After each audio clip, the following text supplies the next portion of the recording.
una vegada més, perquè encara que se'ns hagi vengut la idea de que allà tot s'ha acabat, de que el genocidi i de que la pau, tot això continuen sent mentides i és necessari, com ho era abans, sortir als carrers i fer present aquesta idea, no? Aquesta idea de que totes juntes i des de baix podem crear aquesta força, podem crear aquest tsunami, ens podem alçar, no només per Palestina, perquè Palestina és la punta de l'iceberg del sistema de la guerra que ens estan imposant, sinó per la seguretat de totes nosaltres. No creiem en una seguretat que es ven amb guerres, creiem en una seguretat que se'ns dona amb serveis públics, amb serveis socials, en cuidar la vida de totes nosaltres, les d'aquí i les de qualsevol part del món. No m'allargo més, anem mitja horeta tard, ho anirem recuperant pel camí. Deixo pas ara a tota la gent que ens parlaran de com les accions directes, com la Flotilla de la Llibertat, són accions que mobilitzen, que tornen a posar el focus mediàtic al punt on sempre hi hauria d'estar. Visca Palestina lliure!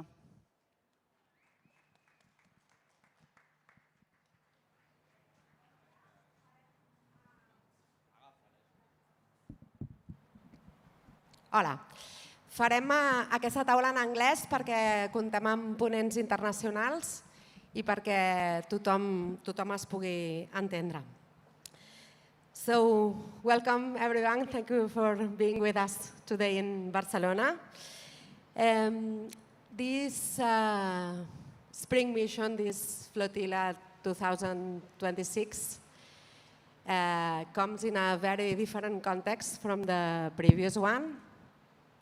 If you remember Thiago in August 25 here in Barcelona, we had a huge event. At that moment, there was I would say a very high international isolation of the Zionist entity. The world was starting to understand what was at stake in Gaza. It was starting to react slowly and not as it should, but it was starting to react. And there came Mr. Trump with his colonial plan on Gaza Strip, with his fake ceasefire, sending the message that it was over, that we should move on and forget about Gaza.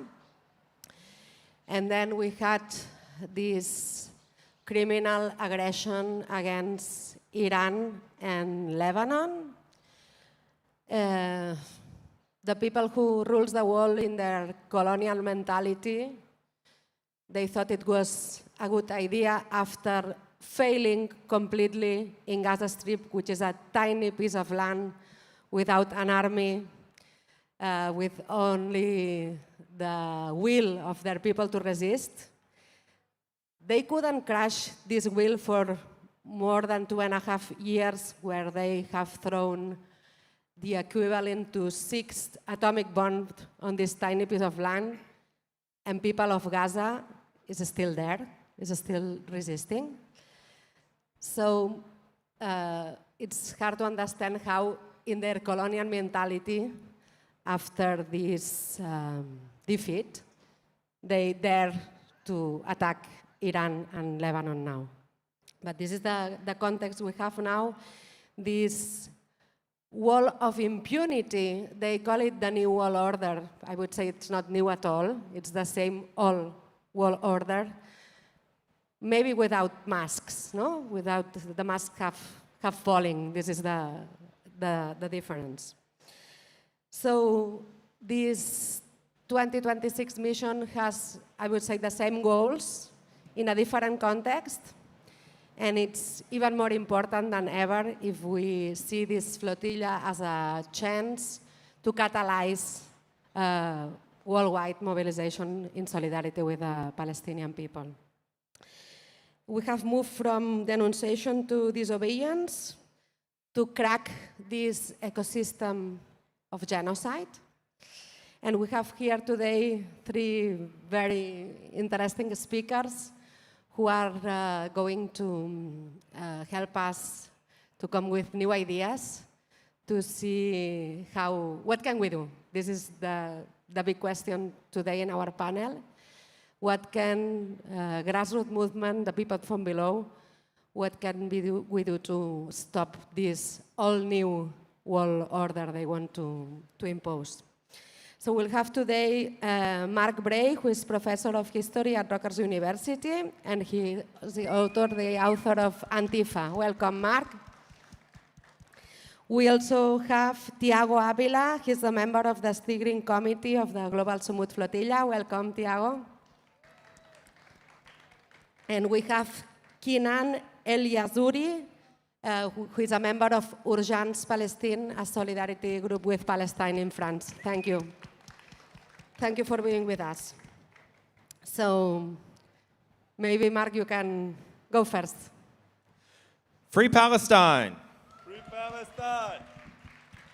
Thank you, Christina. Thank you, everyone. Thank you for being out here today. It's really an honor to be participating in this event, to be able to speak to the world about the ongoing genocide in Gaza. Christina, you mentioned this masks off moment, and it certainly is that in the United States. We have a fascist administration in power in the United States, and the conversation around fascism has always been more of a spectrum of gray between imperialism and colonialism and fascism than formal academic analysis would have us, right? Ami Césaire once said, Hitlerism was European imperialism and colonialism brought home to the continent. And so in that context, the masks have really only ever existed as a facade within the metropole, within the West. But if you look at historically imperial context, colonial context, there aren't masks. And with what's been happening not only recently since October 7th in Gaza, but what's been happening since the Nakba, there were not masks for that settler colonial project. I was an activist with Occupy Wall Street. Some of my Occupy comrades are here today. Shout out to Occupy. And we were organizing with Barack Obama in president, right? The epitome of the neoliberal, allegedly post-racial mask. But there are opportunities to organizing in contexts where there aren't masks anymore. And part of the opportunity, which we should try to take advantage of, and this event is part of taking advantage of it, is talking about the artificiality of the masks and how masks are not a solution. Masks are not a solution in Gaza, in the United States, or anywhere else. I'm also speaking today as an anti-Zionist Jew, which there are more and more of us every day in the United States. People in my family, people in other families, congregations, communities around the United States are realizing that the Zionist lies they've been told by their grandparents or parents were just that, were lies. They were masks. They weren't the reality of what is happening in Palestine now, what's been happening in Palestine for generations. And I'm also going to bring in, I wrote a book about anti-fascism. I'd be remiss if I didn't talk a little bit about the legacies of fascism and anti-fascism. And despite the focus of anti-fascist confrontations with fascists, anti-fascism is a politics that is largely built around larger constructions of opinion and perception. What do we think about people in our communities normalizing the dehumanization of others, right? We stand against that. And it's a movement to construct opinion here and around the world. That was the case in the 1930s. I'm teaching a class on the Spanish Civil War right now, and we're reading about the great efforts that the Franquista diplomats went to around Europe to convince Europe that Franco's crusade was a righteous crusade. And the same kinds of efforts are being made on behalf of the Zionist entity around the world. They're very scared. They're very concerned that people are waking up to what's happening now and what's been happening in the past. And so in that way, the struggle against Trump is an anti-colonial and anti-fascist struggle. The struggle against Zionism, the struggle against genocide is an anti-colonial and an anti-fascist struggle. And so ultimately, the opportunity that can be provided by convincing more and more people around the world that masks are a lie, and they've only ever been afforded to certain people and not others, and they're not a solution, is to push deeper, is to think about how what's happening in Gaza, if we let it continue, threatens to become a new paradigm for dehumanization and genocide and the elimination of unwanted communities around the world over the coming generations. We're facing a climate crisis. We're facing a world that is increasingly filled with surveillance, greater and greater policing. And so not only in terms of technology, in terms of resources, surveillance, artificial intelligence, policing, coloniality, but this is a vision of our future for if we don't stand up now. So the opportunity is to push to make those connections, to push to build community, push to make it so that Zionism is not welcomed anywhere. And it's such a pleasure walking around the streets of Barcelona, seeing all the Palestinian flags, and knowing that that makes it clear that if you think what's happening in Gaza is okay, you're not welcome here. And that needs to be the message in New York, in the United States, and ultimately everywhere else. So thank you again for having me. It's a pleasure to be here. Thank you so much, Mark. Please, Thiago, we are so happy to have you here today. Thank you so much, Christina. Thanks so much, Mark, Kilian, everybody else who's been organizing this beautiful event. I would like, instead of an applause for me, I would like for you to give an applause for everybody who's been doing the work for organizing this event, please. You've been doing such a beautiful work, day in and day out, and it's amazing to be here. I'm sure that this is going to bring a lot of collective strength, a lot of collective energy for the journey we have ahead. The situation in Gaza, it's important that we say, it's far from being solved. People always say to us that when we have a ceasefire, there are other places that we need to put our attention. But the problem is that in Gaza, there's no real ceasefire. It's been 6 months. Yesterday was 6 months of the ceasefire. And we had, during these 6 months, 733 Palestinians killed in Gaza by bombs, by drones, by rifles, by tanks.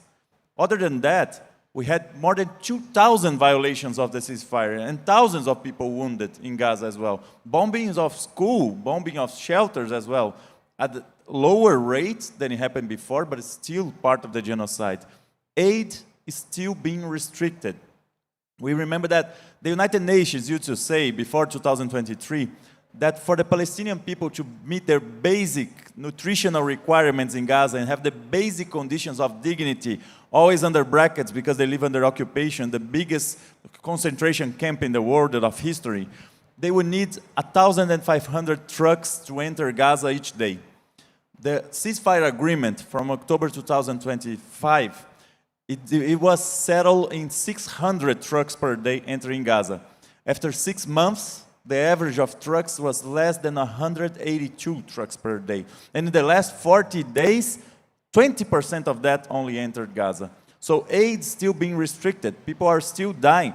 There are still 1,883 people in Gaza with starvation level number 5 of malnutrition considered by the UN, which is where your physiology has a very difficult time to recover, even if you get enough food in a situation like that. And there are 870,000 Palestinians in Gaza with level 4 of malnutrition still. Children are still dying of the most easily curable diseases if they had the basic infrastructure and the basic capacity. So people are still getting killed, aid still being restricted. Not only that, the land is being robbed by the from the Palestinians. What they call the yellow line, which are huge concrete yellow blocks that the Zionists put every day in a street, they move like daily or weekly. They go another street and they advance another block. And now they've taken 63% of Gaza. Every Palestinian that crosses what they call this yellow line gets shot immediately and gets assassinated immediately. So Gaza is so small, 365 square kilometers long, and 63% of that has already been taken. So people getting killed, aid being restricted, the land being grabbed and robbed, and the most problematic thing in the end, after all of this, is that their plan for Gaza is for Gaza to be ruled by big techs that wants to control our lives, by billionaires from the industrial military complex who profit from war, by war criminals like Benjamin Netanyahu, run away from justice, a fugitive from justice from the ICC for starving children to death in Gaza, or by war criminals and pedophiles like Donald Trump. So we can never allow a future like this, because it not only impacts Gaza, the impunity of 2.5 years of this escalation of genocide, which is part of a decade-long genocide and ethnic cleansing that structured itself into an apartheid colonial state, and is ruled by this ideology, this racist and supremacist ideology called Zionism.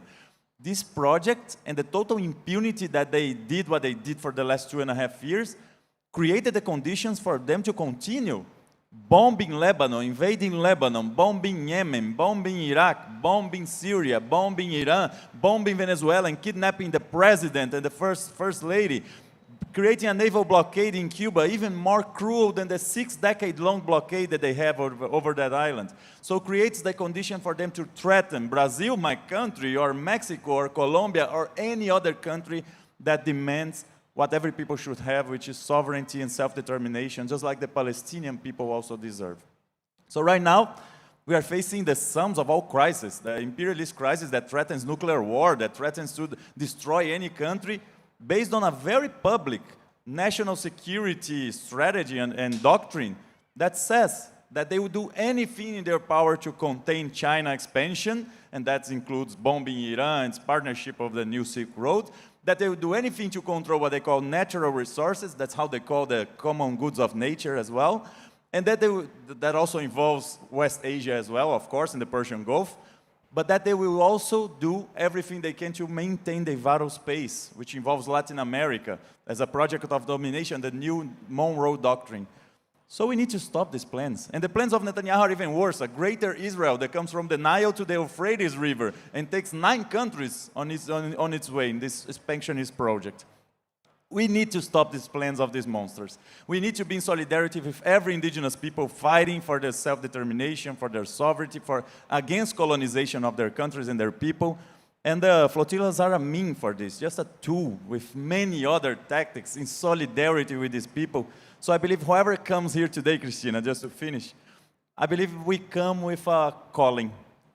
There are moments in history where generations, they receive a specific calling. Our calling is to defeat imperialism, to defeat Zionism and all of their expressions, wherever they are, in every country, their attempt to interfere in every country, and to build a new society instead of that. A society that is free of exploitation, free of oppression, free of the destruction of nature. That's what we are trying to do with these boats. The boats are not the most important part. The most important part is for people to wake up, to mobilize, to organize themselves, and to march on the historical battle of our generation. And for that, I'm very grateful to have you all here, because we are all comrades in the same struggle until final victory. Thank you. Thank you so much, Thiago. Indeed, we are the Gaza generation, and what we need to be aware is that the history of this generation still has to be written, so it's still in our hands. Kinan, soyez les bienvenus à Barcelona. Thank you so much for being with us. We are willing to hear from you about what's going on in France. It's very important for us to understand the dynamics there in the core of Europe, and how Urgence Palestine, in very difficult conditions, is still fighting. Thank you so much. Hello, everyone, and thank you for having me there. First of all, I have to say that we Palestinians are the detainers, the property of the land. We belong to the land. And from there, we build everything. From there, we build our resistance. From there, we build our sumud, our resilience. And from there, we build everything to get back to our land. And this is the cause of the creation of Urgence Palestine. On the 8th of October 2023, in France, we were not able to demonstrate our solidarity with Palestinians. We were not able to be on the streets and say free Palestine. We were not able to say from the river to the sea. We were not able to say anything about Palestine. And this is the fault of the solidarity movement in France, who were able to normalize with the French government, who was complice, how to say complice? Complice. Accomplices? Complice. Accomplices, they're accomplices. Yes. Who were there, have a big complicity with the colonization in the West Bank, in everything, with a big support for Israel. So we start from there. We start from nothing to build this movement. And we had to had a movement of disobediences to be able to take the street and to say what we have to say. And not only for solidarity. All what we do is political. We need to free the land. We need to free the land from the Zionism, from the colonialism. And with this process, freeing the land, freeing the Palestinians from colonialism, and with the solidarity of every people around the world, we are freeing from imperialism, from fascism. This is our missions of all of us. Talking for Palestine is talking for us as people. Talking for Palestine and fighting for Palestine is fighting for us as people. And freeing the land of Palestine is freeing us there in Europe and around the world.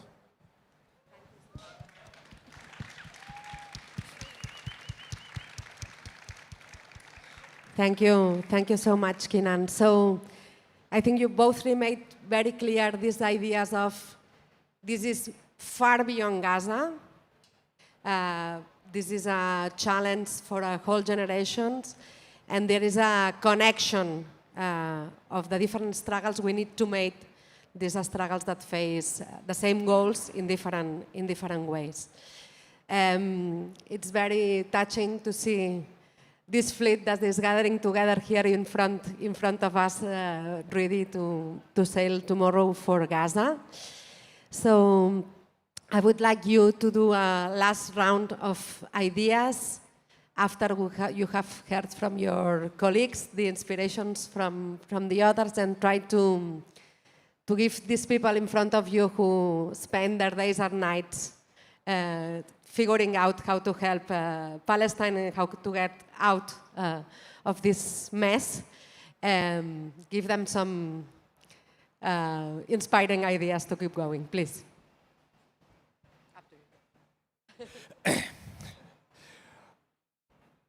Well, you know, I'll start off with what Kinan was saying about the people who claim to be acting in solidarity with Palestine, who really want to harness and control the Palestine solidarity movement. I remember I've been in one way or another involved with Palestine solidarity organizing in the United States for 25 years off and on.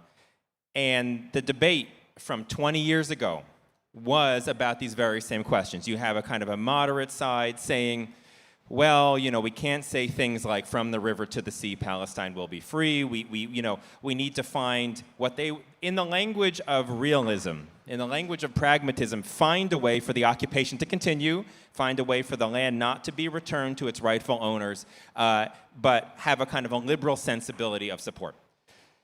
At this point, at least among the left in the US, that's gone. Like, that ship has sailed. That was never realistic. It's certainly not realistic now. So we need to take advantage of that and push the issue that there is no compromise on the land. We know who owns the land. We know who is owned by the land. It's the Palestinian people. And from there, I think that there are a lot of people who are thinking in a different way about this, who are open to new ideas, open to new perspectives, because they see that, look around, who are Netanyahu's friends in the world? They're the fascists. That's not a coincidence. In the name of fighting anti-Semitism, they are perpetrating anti-Semitism. As a Jew, they're making it less safe for me in the world because they are promoting the false narrative that Judaism and Zionism are the same thing. It's never been the same thing. From the very beginning, there's always been debate within the Jewish community about Zionism. And that persists to now. But more and more people are realizing this, more and more people are organizing, and more people are making it so that it's clear the international community supports Palestine. Even in the US, if you look at the polls, support for Israel, support for the Zionist entity over the course of time is dropping and dropping and dropping and dropping, even among Republicans. Now, some of the Republicans have the wrong motivations for that, but nevertheless, it's dropping. So this is not the time to give up. This is the time to put the Palestine Solidarity Movement in conversation with the movement against the war in Iran and Lebanon. Put it in conversation in the American context with the movement against ICE, against immigrant deportation, that these are part of the same struggles. We are winning the international battle, so we need to keep pushing forward.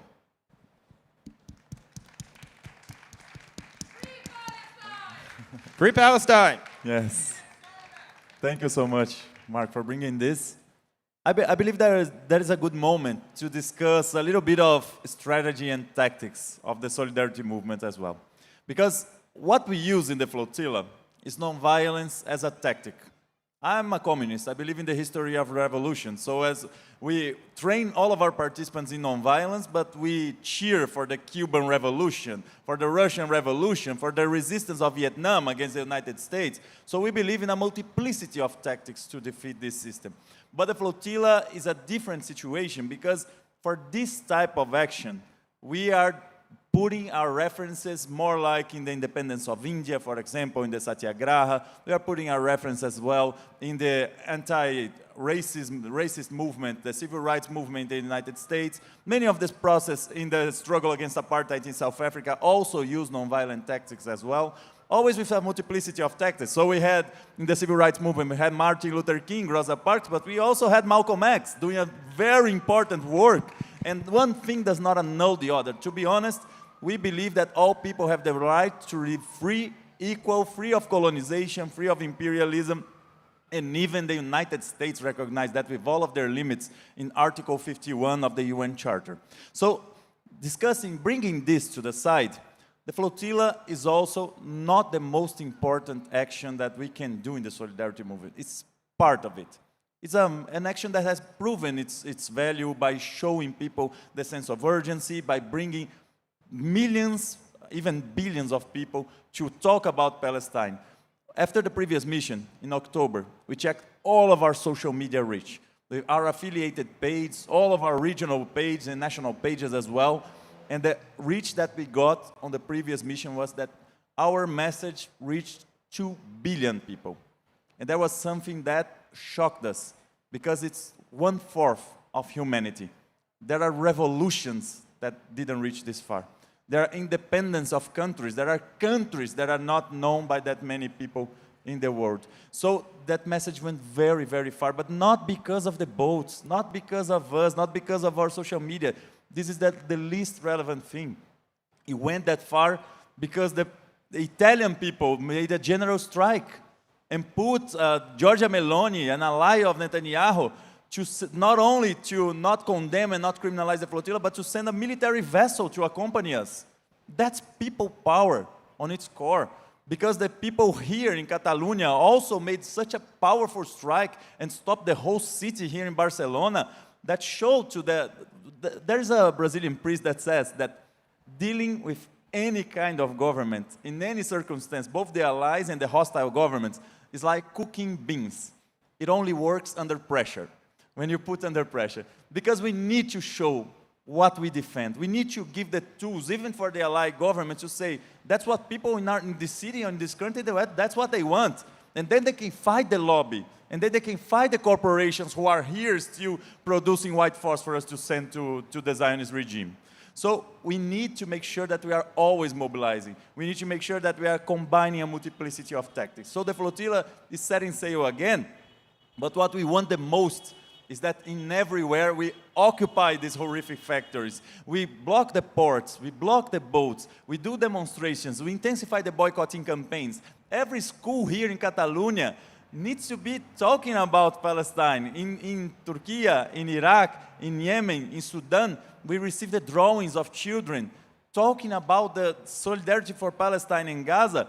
through the flotilla, through the boats, but they talk about the boats because the boats is something very strong in their imaginary, but it talks about the boats with a specific Palestinian flag and reaching a specific place that they want so much to see that place free. So the flotilla is not the main thing, it's a vehicle. We always instruct our participants. Whenever visibility comes to you, we redirect where it needs to be, to Gaza. So when people want to interview us, you were treated very badly in prison, went to solitary confinement, were assaulted, were threatened, were so many, they did all of that. But there are 9,000 Palestinians in Israeli dungeons right now. 400 of them are children. And now with the death penalty, they are being prepared to be hanged like the Middle Ages. And we need to make sure that this is the visible thing. We are not looking for visibility ourselves. We need to make sure that imperialism and Zionism are visible so that people can mobilize and defeat these horrific regimes. So the flotilla has its place in the imaginary of people.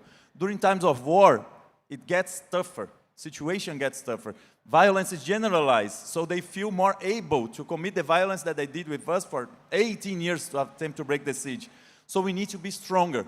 That's why on the previous mission we had 42 boats, and now we have over 80 boats trying to reach 100. That's not why now we have over thousands of people. That's now why we're mobilizing everything that we can. We have a parliamentary congress in Brussels on the 22nd. That's why we just had yesterday a liberation lab with content creators. Many of them are here. Thank you so much for being here. That's why we're going to try to mobilize, once again, dock workers everywhere. And Italy is always the vanguard for this. We are part of a collective battle that, please, whenever someone says, I don't agree with a flotilla right now because that's not the most important thing, you can agree with the second sentence. It's not the most important thing. So let's do the other part.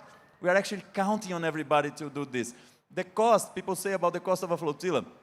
There are thousands of trucks rotting in the Sinai Desert right now. The flotilla costs a small fraction of all these trucks that are rotting. But the flotilla not only brings aid as well, but challenges the siege so that someday Palestine will not need any more humanitarian aid from anybody. Kinan said, Palestine is a fertile land with beautiful, hardworking people. They should not be occupied. They should not need foreign aid. We should be going there to visit our comrades and friends. And I'm sure someday we will, because through flotillas, through demonstrations, through occupations, through boycotting, through grassroots work, we will never stop working in solidarity with the just causes of this world. We will never stop connecting the dots that Palestine genocide is connected to the genocide in Congo, in Sudan, with the ecocide in the Amazon, and the glaciers of Argentina, with the horrible person Javier Milei. They're connected as well to all the other aggressions, imperialist wars. So we are together in this same struggle, and we need to make sure that this flotilla is just the alarm clock to tell to people, let's take to the streets. Because we've been dreaming of the moment where we could impose imperialism and other defeat. And just to finish, sometimes people think that we don't have any strength, that we cannot do nothing. That's what neoliberalism, the ideology of the capitalist system, says to us. That we're here just to sell our workforce for every day less and less, and to compete with our brothers, with our sisters. Eventually, we may manage to consume, and we'll feel like real people. And if we accumulate so much, we'll feel like successful people. That's what they try to say that life is for them. Life is a lot more than this. We are here to transform the society, to defeat this system that is not made for us, it's made for the 1% on top of this horrific social pyramid that we must change. And we can really make a change. Trump acknowledged that in October 2025 when he said, I called Netanyahu over the phone and said, you will not defeat the whole world by yourself. Israel cannot fight the whole world. The whole world is us. And we need to make sure that they will listen to this again, that they will be defeated once again. So I'm very happy to be here because we're about to do something historic. It's not easy at all. Depends a lot on our effort, but if we look at the energy of everybody here, on everybody on that boat, and all the other countries where we're going, I'm sure we'll make it. Thank you so much. What to say after what you say? What I feel when I listen to you both is, and you said it, Palestinians, we don't need any help, humanitarian, we don't need political help. We need political action. We are facing a system, and this is what you are saying. So we there, in France, in Europe, in America, in Africa, in Asia, we are building a movement of resistance. And the heart of this, resistance movement is in Gaza, is in Palestine. And we don't have to disconnect the both of them. The genocide who happened in Gaza is not disconnected by the genocide who happened in all of Palestine. The displacement, the killing, the murders, all of these are a part of this genocide. And all of these have repercussion on what we live there in Europe, on what we live in all around the world. All around the world. And this government, the Israeli government, and this occupation, the state of occupation, who is Israel, are producing the repression for the world, the entire world.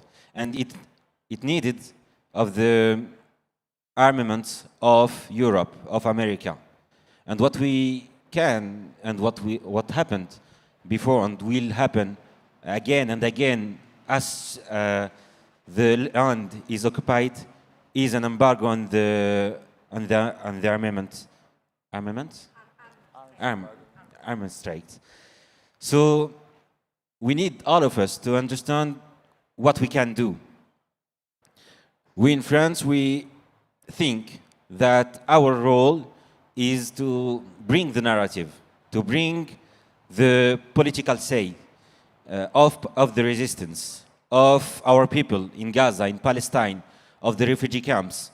We need to be the leaders in the political action. And we need to act to defeat this system. And to defeat this system, we have to understand what is our environment. We have to find the connector points with Israel. We need to find the connector point with the fascism, with imperialism, and to attack them, and to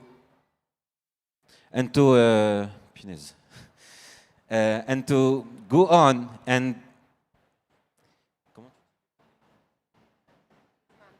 to dismantle rock by rock this system. And this system have application there. The police, the institutions, how the city is built. All of these things are a part of this system, and we have to dismantle them, to fight them. All of this to say, we are building this resistance. And from this resistance, we have to go to a freedom movement. And let's go free Palestine. Thank you so much to the three of you. Companys a la taula, now we have a little message.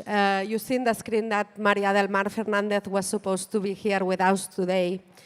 She couldn't make it because she's not feeling well. She's 82 years old. Mark needs to go for another activity. Bye, Mark. Thank you.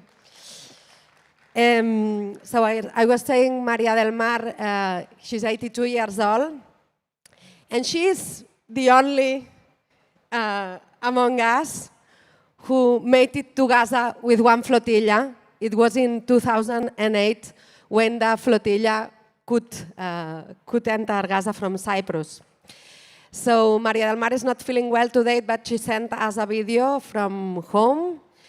And I would like you, Thiago and Kinan, to come here by my side to see her carefully and to see how, at the end of the day, this is an initiative that comes from a long time ago. It's taking all this heritage and bringing it to Gaza. So Maria del Mar is wishing a safe trip to this next flotilla. From her previous experience, I think it's a really, really interesting witness to be listening to, especially for you, Thiago, and the rest of our comrades who will be inside the boats. So thank you so much.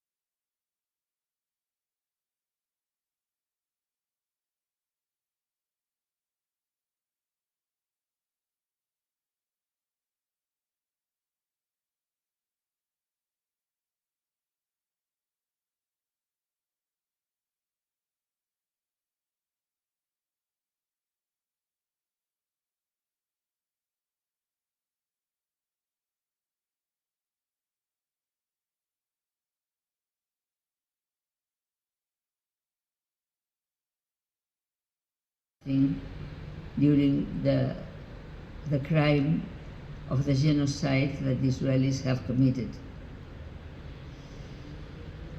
So your going there means that at least plain people, just as you, like me, like many other people, don't forget people from Gaza, that we support them, that we do, in this case you are going to do, something very important, to try to arrive to Gaza, to break the siege. And this is very important. I was one of the 44 people of 17 nationalities. I was the only Spanish one, breaking the siege of Gaza on 23rd August 2008. It was a long time ago, 18 years ago. We sailed 44 plain people of 17 nationalities from Larnaca, Cyprus, onto wooden fishing boats. Their names, the Free Gaza and the Liberty. Probably you already know it.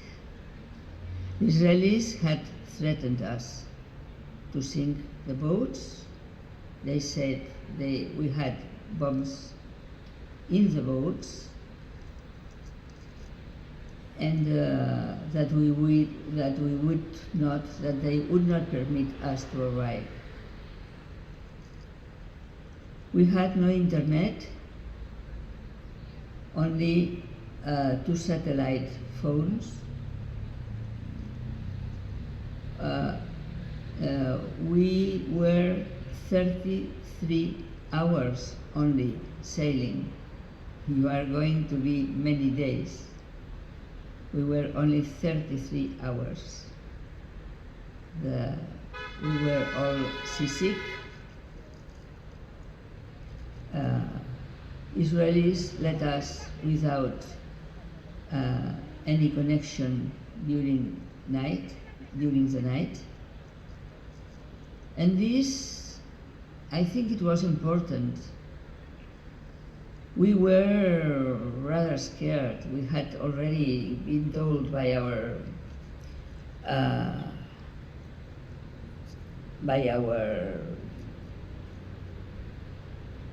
comrades that we might be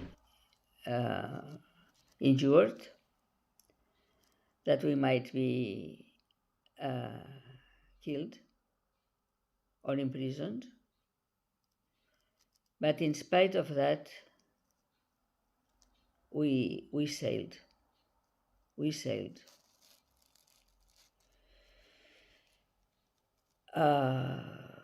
When they let us without connection for maybe 10 hours at night and more,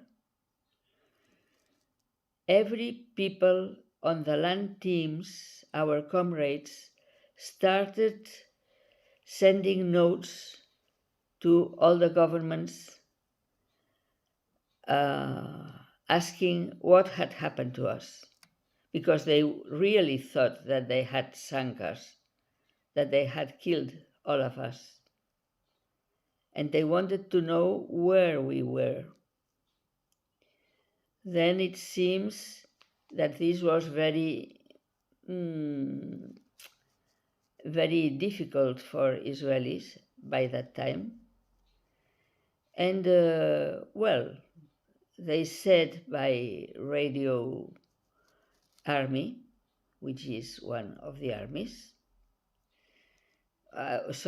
one of the radios they have, that they have thought about it, and that 44 people were not anything that we could pass. We really could not believe it, especially when we started seeing seagulls flying above us, and one of our companions shouted, "Land ahoy! Land ahoy!" And we were really so happy to listen that and to almost smell Gaza.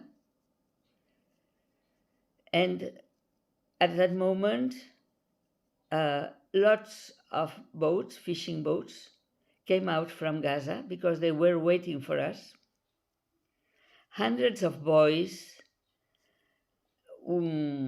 started swimming, coming towards us to welcome us.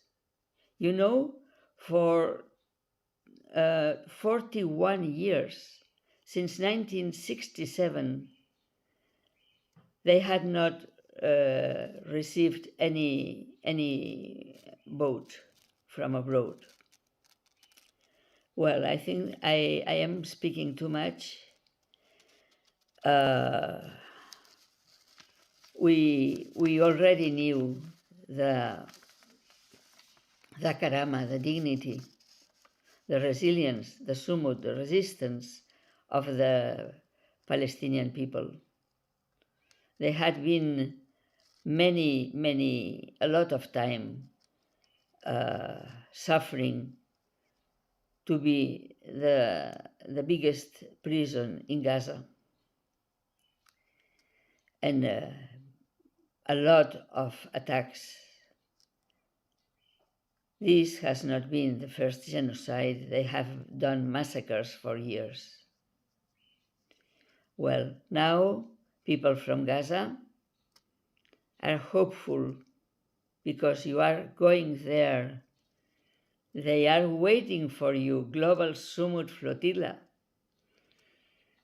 And they are waiting for your arrival. For them it's very important, it is very important.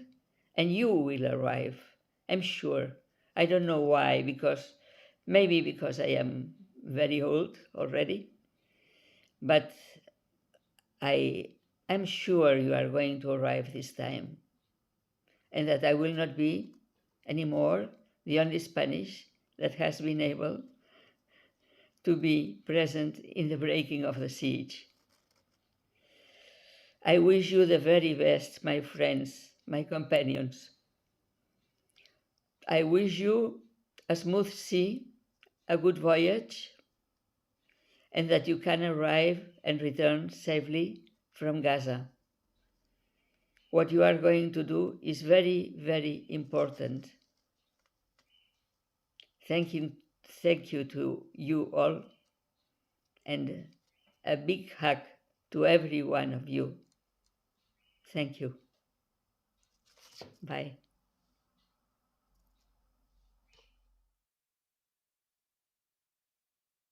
Moltes gràcies, Maria del Mar. Ha sigut un missatge molt emocionant. Gràcies a totes les que heu estat aquí. And maybe there is a message that we can take from all your previous interventions. Ho diré en català. Una de les coses que s'extreu de totes les intervencions és que la solidaritat amb Palestina no és en un sol sentit, sinó que Palestina ens torna doble tot el que nosaltres puguem aportar i que Palestina ens allibera a totes. Moltes gràcies. Free, free Palestine. Free, free, free Palestine. Free, free, free Palestine. Free Palestine. Free Palestine. Free, free, free Palestine. Free, free, free Palestine.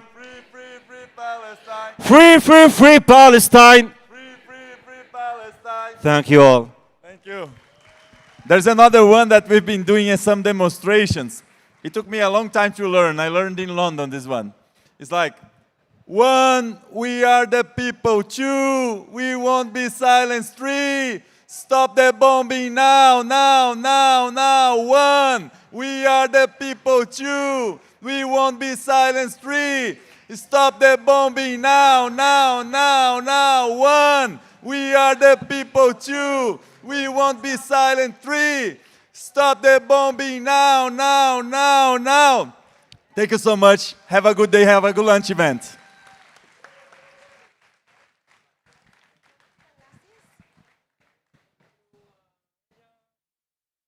Myself, or do I get introduced? Does someone introduce me, or do I just introduce myself? Introduce you. Want? Yeah, come back and do some dancing with me, Todd. Hi, everybody. Good morning. Good afternoon. We're going to keep some of that energy going. Free, free Palestine! You guys, they can't hear us. We need everybody in Barcelona to hear us. Can we get louder? Free, free Palestine! Free, free, free Palestine! Free, free Palestine! Free, free, free Palestine! Thank you all for being here. My name is Hazami Barmada, and I am the granddaughter of the Nakba.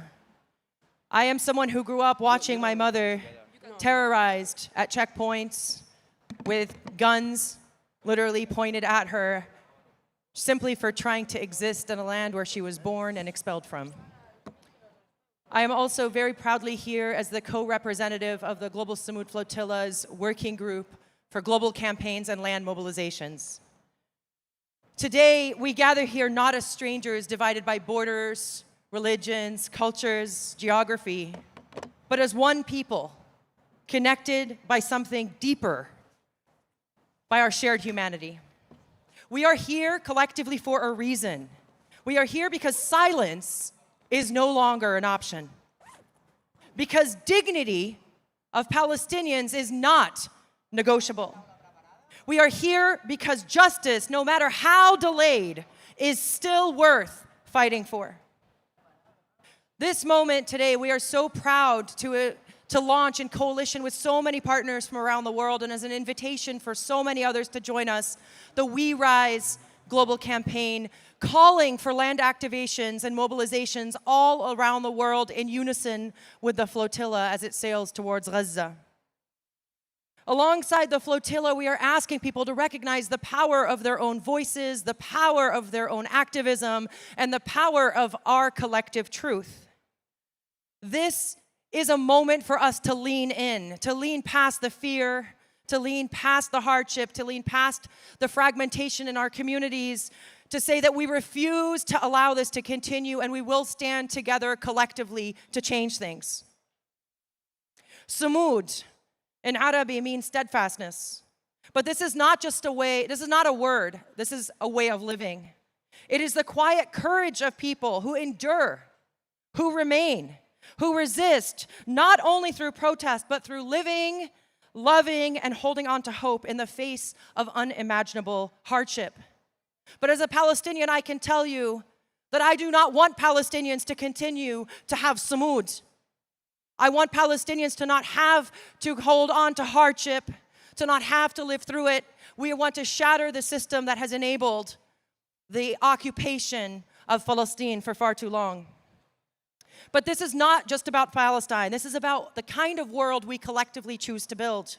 A world where children are safe, where voices are not erased, where human rights are not selective, where freedom is not a privilege for some, but a promise for all. We rise not just because we want Palestinian freedom, but because we want freedom for all people, collective liberation. We rise because we know that solidarity is not just symbolic, it is power. We rise because history has shown us when ordinary people come together, extraordinary things can happen. Look around. Across continents, across screens, across communities, this movement is not owned by one person, one nation, one community.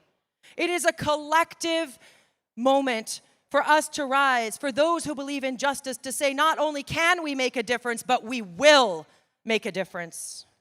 from the students that are organizing to the journalists speaking truth to power, for the families that march and the artists and the workers and the dreamers and the doers. This is our collective moment to say that Palestine will be free and each of us will do our part. I also want to recognize that no action is too small. We recognize that individual actions can come together to create a tidal wave, just like the ocean, compiled of tiny drops that make not only a massive ocean, but can become a tidal wave, a tsunami, a storm. Every conversation, every protest, every demonstration, a refusal to stay silent. And I want to draw your attention to history, because history shows us that it is small, persistent movements over time that shift the tides.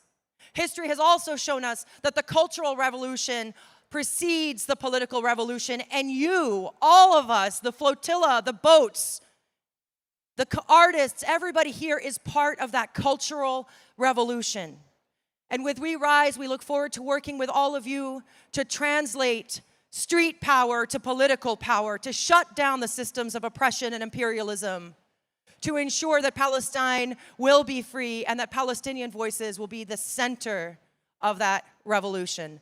Thank you all, and we encourage you to please join us. You can check out our social media on Instagram. The IG handle is Waves of Sumud. And you can find out more about the We Rise campaign and how your communities can join us on the Global Sumud Flotilla website. But again, the IG handle is Waves of Sumud. You are the little droplets that becomes the wave that will crash down on the Zionist imperialist system of oppression. Thank you all.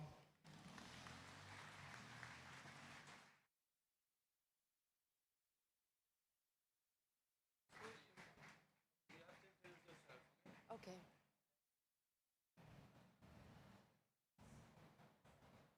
Hello, everyone. My name is Tamam Abu Salama, and I'm here to speak to you about the European Citizens Initiative, Justice for Palestine. This initiative calls for the suspension of the EU-Israel Association Agreement.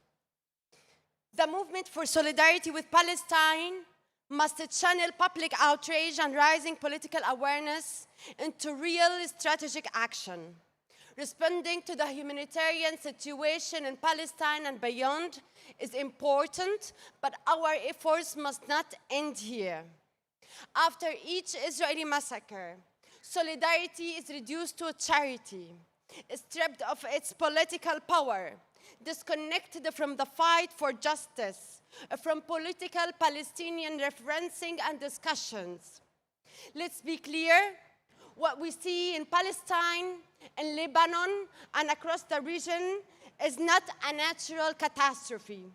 It is a man-made catastrophe created by Israel and backed by the political and financial support of the EU and the United States. It's important also to remember that Palestine is not a charity cause. Palestine is a political struggle for justice, for liberation, for rights. But the EU has always attempted to depoliticize the Palestinian struggle. Through its association agreement with Israel, the EU remains Israel's largest trading partner.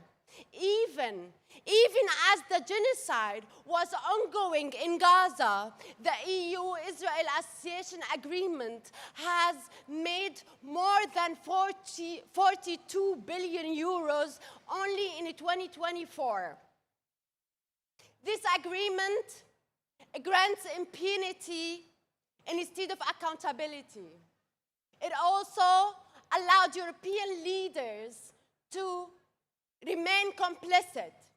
It forced us, European citizens, to watch a live stream genocide in Gaza. And recently, the Israeli assault in Lebanon, and soon the execution of Palestinian political prisoners through the recently approved death penalty law. And we have also to remember that the EU's response throughout all of this has remained nothing but empty statements of concerns, while it continues to keep its privileged agreement with Israel. We, as European citizens, don't want concerns. We want actions. We want accountability. And to whitewash its image, the EU insists on presenting itself as the largest humanitarian donor to Palestinians and people across the region. But that claim rings hollow. You cannot claim, as the EU, you cannot claim to aid Palestinians while funding and trading with their oppressor.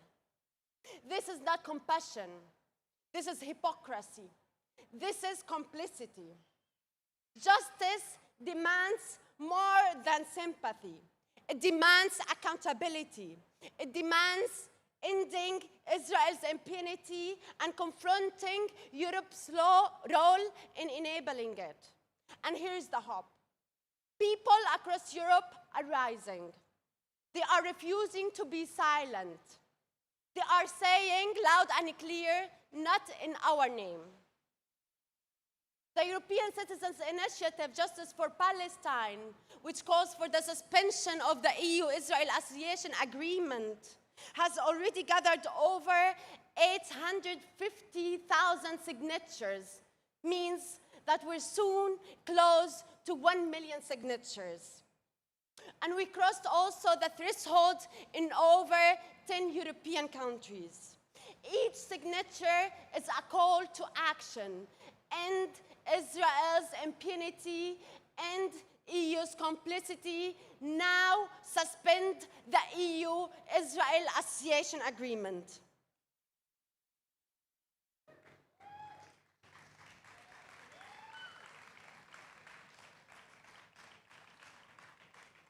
European citizens are no more passive observers.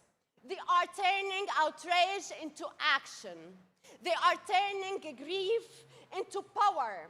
They are turning solidarity into political change. So let's keep the pressure. Sign the initiative, mobilize, share. Every action matters. Every voice and every signature counts. Together, we are building Europe free of complicity. We're building a Europe that finally stands where it should be, on the side of justice, liberation, and life. Let's continue mobilizing until a free Palestine. A free Palestine is not a dream. A free Palestine is a reality that we're all creating together. Free Palestine!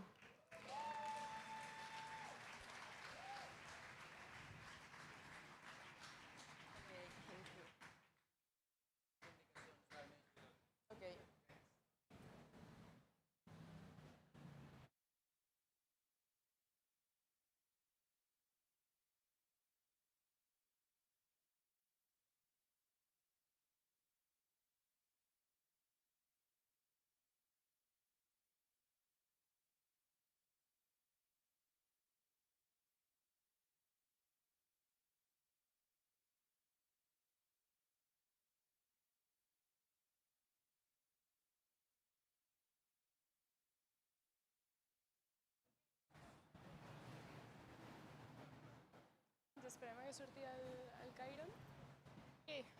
Bueno, muy buen día, buenos días. Seguimos con la programación. Ahora toca una mesa sobre descolonización, cambio climático y la tierra. A ver si sale el Cairo y así. Perfecto, descolonizar la tierra, justicia climática y resistencia en Palestina. Para hacer esto me acompañan grandes figuras del panorama catalán y español del clima. Tenemos aquí a mi lado a Pau, que és membre de ICL, Boicot ICL y de Manresa Crits a la Terra. Ahora os vas a contar un poco qué es ICL y por qué le boicoteamos. Por otro lado tenemos a Valentina Carvajal, que es la responsable de campañas de paz, desarme y democracia de Greenpeace. Y por último, Francisco Vera, que es activista climático y por la justicia y la paz. Tiene 16 años, viene de Colombia y es fundador de Guardianes por la Vida. Y yo misma, María Serra, que también soy activista climática y por la justicia climática. Para contextualizar un poco esta charla, queríamos empezar por entender y recordar por qué la destrucción de la tierra y la destrucción de los medios de vida es indestriable e inseparable del genocidio de Gaza y del ecocidio que están viviendo los palestinos. Usualmente cuando pensamos en genocidio pensamos solo en la pérdida de vida humana, pero no en la pérdida de todos los medios que facilitan o dejan que esta vida humana exista. Cuando los activistas por el clima hablamos de justicia climática, que es una cosa un poco nuestra, pero que creo que en este contexto es muy importante hablar y entender, hablamos no solo de responsabilidades, hablamos no solo de mitigar el cambio climático y de adaptación, sino también de los procesos de colonización y imperialismo que han llevado a que hoy en día el genocidio de Palestina y barbaridades como lo que están pasando en Senegal o en Congo lleguen a cabo, ¿no? Hablaremos un poco de esto. Para hablar de esto yo os quería preguntar primero qué sentido tiene, ¿no? ¿Qué hacemos nosotros aquí hoy? ¿Qué sentido tiene unir los movimientos por la paz, por Palestina, antiimperialistas, con el movimiento climático? Pausa. Bueno, yo, como comentaba María, vengo de Boicot ICL, que es una campaña que precisamente nace con esa intención de juntar el activismo climático y al activismo por Palestina, porque ICL es una empresa israeliana totalmente arraigada al proyecto sionista, que subvenciona al ejército de Israel, que extrae recursos en los territorios palestinos ocupados y a la vez también pues es una empresa capitalista que extrae provocando el máximo, o sea, obteniendo el máximo de beneficios a costa de los territorios donde extrae recursos, como en Cataluña, ¿no? Que está también ICL provocando graves perjuicios medioambientales. ¿Y cómo ligamos estas dos luchas en el caso de Boicot ICL? ¿Lo hacemos boicoteando? ¿Lo hacemos uniéndonos a una lucha?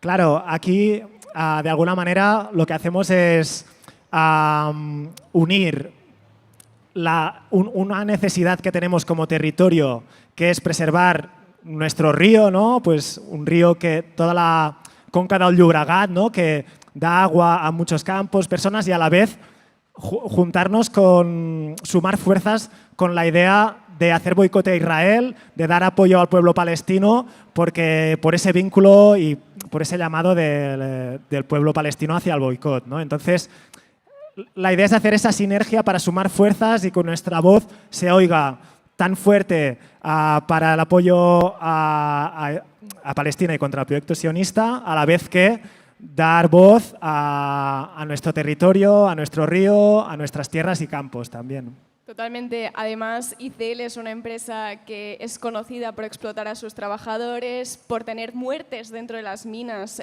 por contratos muy precarios. Por tanto, es una lucha perfecta para unir todo lo que es el movimiento obrero estudiantil, pero también el movimiento climático y pro-palestino. Por tanto, ICL es ahora mismo uno de los grandes puntos y campañas desde la que nos centramos en la flotilla. Valentina, ¿qué sentido tiene para vosotros unir el movimiento de desarmamiento y de paz con el pro-palestino y el climático? Pues para empezar hay que remontarnos a los orígenes de Greenpeace, que igual es una historia que no es tan conocida por todas, ¿no? Greenpeace surge hace 50 años para parar los ensayos nucleares en Amchitka, que es una isla en Alaska, y desde entonces en nuestro ADN ha estado esta intersección entre la lucha por un medio ambiente sano, por la defensa de la naturaleza y también de la paz. En el caso de Palestina es muy claro que además de este genocidio del que hemos sido testigos, lamentablemente en directo, sin que se haya puesto freno, venimos de décadas de colonialismo que se ha ido exacerbando, de ocupación, de apartheid, que ha dado lugar a la situación de aniquilamiento que tenemos hoy. Esto, además de la pérdida de vidas, de muerte, de sufrimiento, de dolor, también tiene graves impactos en el planeta, ¿no? Y en ese territorio. Hablamos de suelos totalmente contaminados, cultivos echados a perder, ya sea por ocupación ilegal israelí o por toda la contaminación que ha supuesto toda esta barbarie. Hablamos de aguas contaminadas, de aire. Para que os hagáis una idea, ahora hay 40 millones de toneladas de residuos tóxicos por los bombardeos, así como restos humanos, ¿no? O sea, el nivel de devastación ya alcanza niveles que se puede llamar que esto es un ecocidio, además de un genocidio.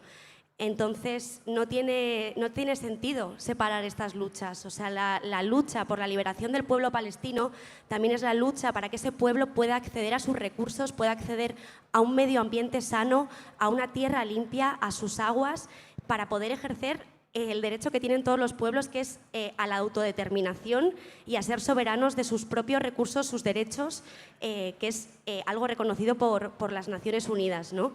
Entonces, son indisociables. La justicia climática es esto, ¿no? Reconocer que no solo los territorios blancos, colonizadores, que somos además los que más estamos preparados para mitigar o sobrevivir a los impactos climáticos por todo el expolio previo que hemos hecho en los territorios del sur, tenemos que tener garantizado un medio ambiente sano, sino que precisamente son estos países de donde hemos extraído los recursos, donde hemos cometido violaciones de derechos humanos que están todavía en total impunidad, tienen derecho a un medio ambiente sano, ¿no? O sea, la paz no es solo ausencia de bombas, también es este derecho a poder disfrutar de la tierra.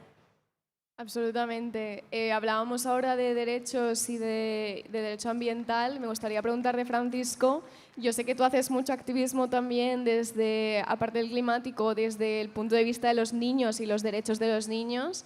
¿Qué sentido tiene para ti la lucha de estos movimientos? La unidad, perdón. Sí, totalmente. Pues bueno, a ver, mis compañeros ya lo han abordado un poco, ¿no? Pero quizás trayendo y aportando la visión de América Latina, yo creo que la lucha por la justicia climática y por el derecho a habitar un planeta limpio, sano, digno y en paz tiene un elemento que es transversal, que es precisamente el colonialismo. El colonialismo que padece Palestina a través de este exterminio, pero justamente a través del exterminio que también cometen ante nuestros pueblos. América Latina tiene una particularidad y es que es una región muy rica, por una parte, por ejemplo, muchas reservas, la mayor parte de las reservas de litio, que es clave para las baterías de los coches eléctricos, para los paneles solares, para todos estos elementos, para los móviles, por ejemplo, están en una triple frontera, que es Chile, Argentina y Bolivia. Petróleo, carbón, Colombia, mi país, exporta carbón a Israel. Entonces proveemos a través de cadenas de suministro sucias las materias primas al Estado sionista y a los perpetradores de este genocidio con las herramientas para que lo hagan, ¿sí? Pero además, para extraer esos recursos, para extraer esa riqueza natural y humana que tenemos en América Latina, pues nos asesinan. América Latina es la región más mortal del mundo y Colombia es el país por varios años consecutivos más peligroso del mundo para aquellos que defienden de forma legítima, pacífica y de forma colectiva pues su territorio básicamente. Líderes campesinos, indígenas, personas que están en su comunidad y que vienen estas industrias extractivas del petróleo, del carbón o de cualquier otra materia prima, pues básicamente arrasar con su territorio, ¿no? Entonces yo creo que, y hay también niños defensores de derechos humanos que han sido asesinados, perseguidos, amenazados o que hemos tenido que salir al exilio justamente de nuestro propio país. Entonces yo veo que justamente esta lucha en el fondo se trata de una lucha pues por la libertad de nuestros pueblos y porque el sur global, América Latina, el sudeste asiático y África no se convierta en una zona de sacrificio para continuar perpetuando el extractivismo que asesina y mata el planeta y a las personas. Creo que exacto, gracias. Creo que has explicado a la perfección porque tiene todo el sentido del mundo que estemos hablando de todo esto, porque el movimiento climático sin antiimperialismo y sin anticolonialismo no tiene sentido. Y creo que es muy importante también entender que al contrario también va, ¿no? O sea, el movimiento antiimperialista y palestino tiene que tener un eje antiimperialista que va muy ligado a los derechos ambientales de todas, porque son necesarios para la vida. Entonces, en esta línea me gustaría preguntarte, Pau, ¿cuáles son las consecuencias ambientales del genocidio y cómo están cómo está la industria armamentística ligada con el expolio ambiental que estábamos hablando? Porque está todo muy conectado. Por poner un ejemplo concreto de cómo la industria armamentística está relacionada con el genocidio, la empresa de ICL, ¿no?, a la cual hacemos boicot, es parte de la cadena de producción de una arma que es prohibido por los derechos internacionales de la guerra. Es un arma prohibida para arrojar a la población civil, pero el Estado de Israel la ha estado bombardeando tanto en Gaza como en el Líbano. Y eso son las bombas de fósforo blanco, ¿no?, que además de causar grandes quemadas a la piel provoca una muerte terrible por quemadas, quema 800 grados centígrados, y además el Estado de Israel ha estado usando esas bombas en el Líbano y ahí han arrasado una tal cantidad de hectáreas de tierras fértiles de ahí que prácticamente han provocado unas pérdidas de cientos de millones de euros y arrasando las formas de vida de las personas. Claro, al final, en ese caso, las armas están ligadas también a la destrucción del territorio que también, bueno, ¿no?, pues es nuestro entorno, nuestro medio ambiente y también parte de la autorregulación del clima. Esa sería una pequeña aportación, igual las compañeras pueden dar una perspectiva más global, pero sería un detalle. Exacto, o sea, hay una gran parte de la industria armamentística que también está aquí en España, de la cual nosotros denunciamos constantemente la complicidad de los gobiernos con este genocidio, que va muy ligada a la degradación del territorio, y creo que es muy importante reafirmarlo, lo que al final siempre hay dineros para la guerra porque la guerra es enormemente profitable, ¿no? O sea, sacan mucho dinero de la guerra y este dinero encima es dinero que no va a mitigación, que no va a adaptación y en ningún caso va nunca a las necesidades de la gente. Al contrario, hipoteca nuestro futuro y hipoteca nuestros derechos. En este caso quería preguntarte, Valentina, cuando hablamos de Palestina y hablamos de tierra, a mí me viene mucho a la mente cuál es la importancia, ¿no?, de que los palestinos tengan la tierra, de la propiedad de la tierra palestina y los derechos de la tierra, de los olivos, de la agricultura que tiene Palestina, y conservar y conocer esto. Claro, hay que entender también que este genocidio en el territorio palestino está causando una devastación ambiental enorme que va desde el suelo contaminado, con el 97% de las tierras cultivables destruidas, con los suministros de agua potable totalmente contaminados. Hay que pensar que el territorio palestino histórico no es un territorio donde hubiera una falta de agua, o sea, no es un territorio de escasez de agua, pero desde el inicio de la ocupación, desde la Nakba, no solo se destruyeron aldeas enteras expulsando a la población en lo que se conoce como la Nakba, también se desviaron esos recursos hídricos que tenía el pueblo palestino para los asentamientos de colonos israelíes. Es decir, los palestinos que tenían acceso a agua se ven ahora, porque esto ha durado décadas, se ven ahora expuestos a una escasez de agua porque quien tiene el monopolio es Israel. En concreto una empresa, Mekorot me parece que se llama, ¿no?, que es quien gestiona todos esos recursos hídricos. Para que os hagáis una idea, en Gaza hoy la gente sobrevive o malvive con 5,7 litros diarios al día. El mínimo establecido por la OMS es 20 litros diarios y hay en asentamientos de colonos israelíes donde los litros de agua que gastan al día son 700 para abastecer también a sus campos, a sus piscinas, a sus jardines artificiales. Es decir, hay una situación también de apartheid ecológico en el que se ve esta desigualdad y opresión sistémica, ¿no? Este genocidio no solo ha dejado a los palestinos sin tierras cultivables, sin agua que poder beber, con la que poder sobrevivir, también ha dejado una contaminación asombrosa en el aire. Tenemos el mar Mediterráneo con aguas residuales, porque Israel también ha atacado las depuradoras de agua que había en ese territorio. Entonces, es un cúmulo de contaminación y de toxicidad tan devastadora que no es casual, no es un daño colateral, es intencional, ¿no? Es como privar al pueblo palestino, otra vez, ¿no? Como no solo de una tierra donde poder ejercer derechos políticos y sociales como cualquier pueblo del mundo, sino donde poder sobrevivir con un planeta limpio, ¿no? Y bueno, por no hablar también de todo el eco-washing que hace Israel, que también se vende como un lugar de promoción de energías renovables mientras está extrayendo los recursos de ese territorio, ¿no? Y esto no es de ahora. O sea, también ha revestido de este discurso de eco-washing. Cuando comenzó la Nakba se compraron, se destruyeron muchas tierras y Israel lo que hizo fue plantar y reforestar con árboles europeos para que ese Israel se pareciera más a Europa.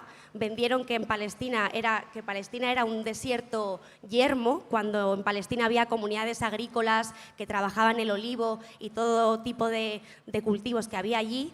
Los israelíes expulsaron, destruyeron esas tierras y reforestaron con árboles no autóctonos o instauraron parques naturales. O sea, revistieron toda esta ocupación y expulsión de un discurso ecologista, ¿no? Que nada más lejos de la realidad. De hecho, un fun fact, ¿no? Como que a mí me parece muy interesante, es que gran parte de la población israelí es alérgica al polen del olivo, ¿no? O sea, ¿cómo vas a ser autóctono si eres alérgico a los árboles autóctonos? Has hablado de muchas cosas, una de ellas es el apartheid climático, ¿no? El apartheid de derechos ambientales, que me parece muy interesante, creo que vamos a volver a comentar. Pero también has hablado de ecocidio, ¿no? Y de qué implica no solo matar a la gente sistemáticamente, sino también matar todos los sistemas y todas las necesidades que necesita la gente para vivir. Y es otro nivel de genocidio, ¿no? No solo matar a la gente, sino las posibilidades de poder vivir en una tierra durante décadas y siglos. Me gustaría comentar que una parte de la misión de la flotilla que sale mañana, ¿no? Y que tenemos muy adentro es la necesidad o sea, no solo reconstruir Gaza desde los términos palestinos, no desde el plan Trump, que no tiene a palestinos dentro, sino también la necesidad de construir un futuro para Gaza que sea sostenible y que permita a los palestinos vivir en su tierra. Por tanto, la misión también lleva a ecoconstructores y lleva a investigadores de tierra y de atmósfera para que puedan especificar e investigar cuáles son exactamente las consecuencias que ha tenido el bombardeamiento con fósforo, el bombardeamiento incesable, qué tan contaminada está la tierra y si se puede vivir en Gaza. Por tanto, es una de las misiones clave de la flotilla y que está muy ligada al clima. Me gustaría preguntarle a Francisco, porque yo creo que la gente siempre tiene muy separado lo que son los derechos ambientales de los derechos de la gente, ¿no? que realmente es lo mismo. ¿Cuáles son las afectaciones del día a día de la gente cuando se vulneran estos derechos y cómo nos afectan las vulneraciones de los derechos climáticos? Totalmente, pues básicamente la humanidad hace parte de la naturaleza. O sea, por supuesto vivimos en un sistema productivo, en un sistema de producción y de consumo que nos separa de la naturaleza, ¿no? Que nos aleja de la naturaleza física y simbólicamente, pero pertenecemos a ella y nuestra subsistencia depende de la naturaleza. Por ende, ya bien nuestra compañera Valentina lo explicaba, ¿no? Básicamente, si eliminamos toda fuente natural de subsistencia para el pueblo palestino, pues básicamente van a asfixiarse en la desesperación material de cada día, de que en Palestina, en Gaza, en la franja de Gaza, ¿cuántos árboles hay?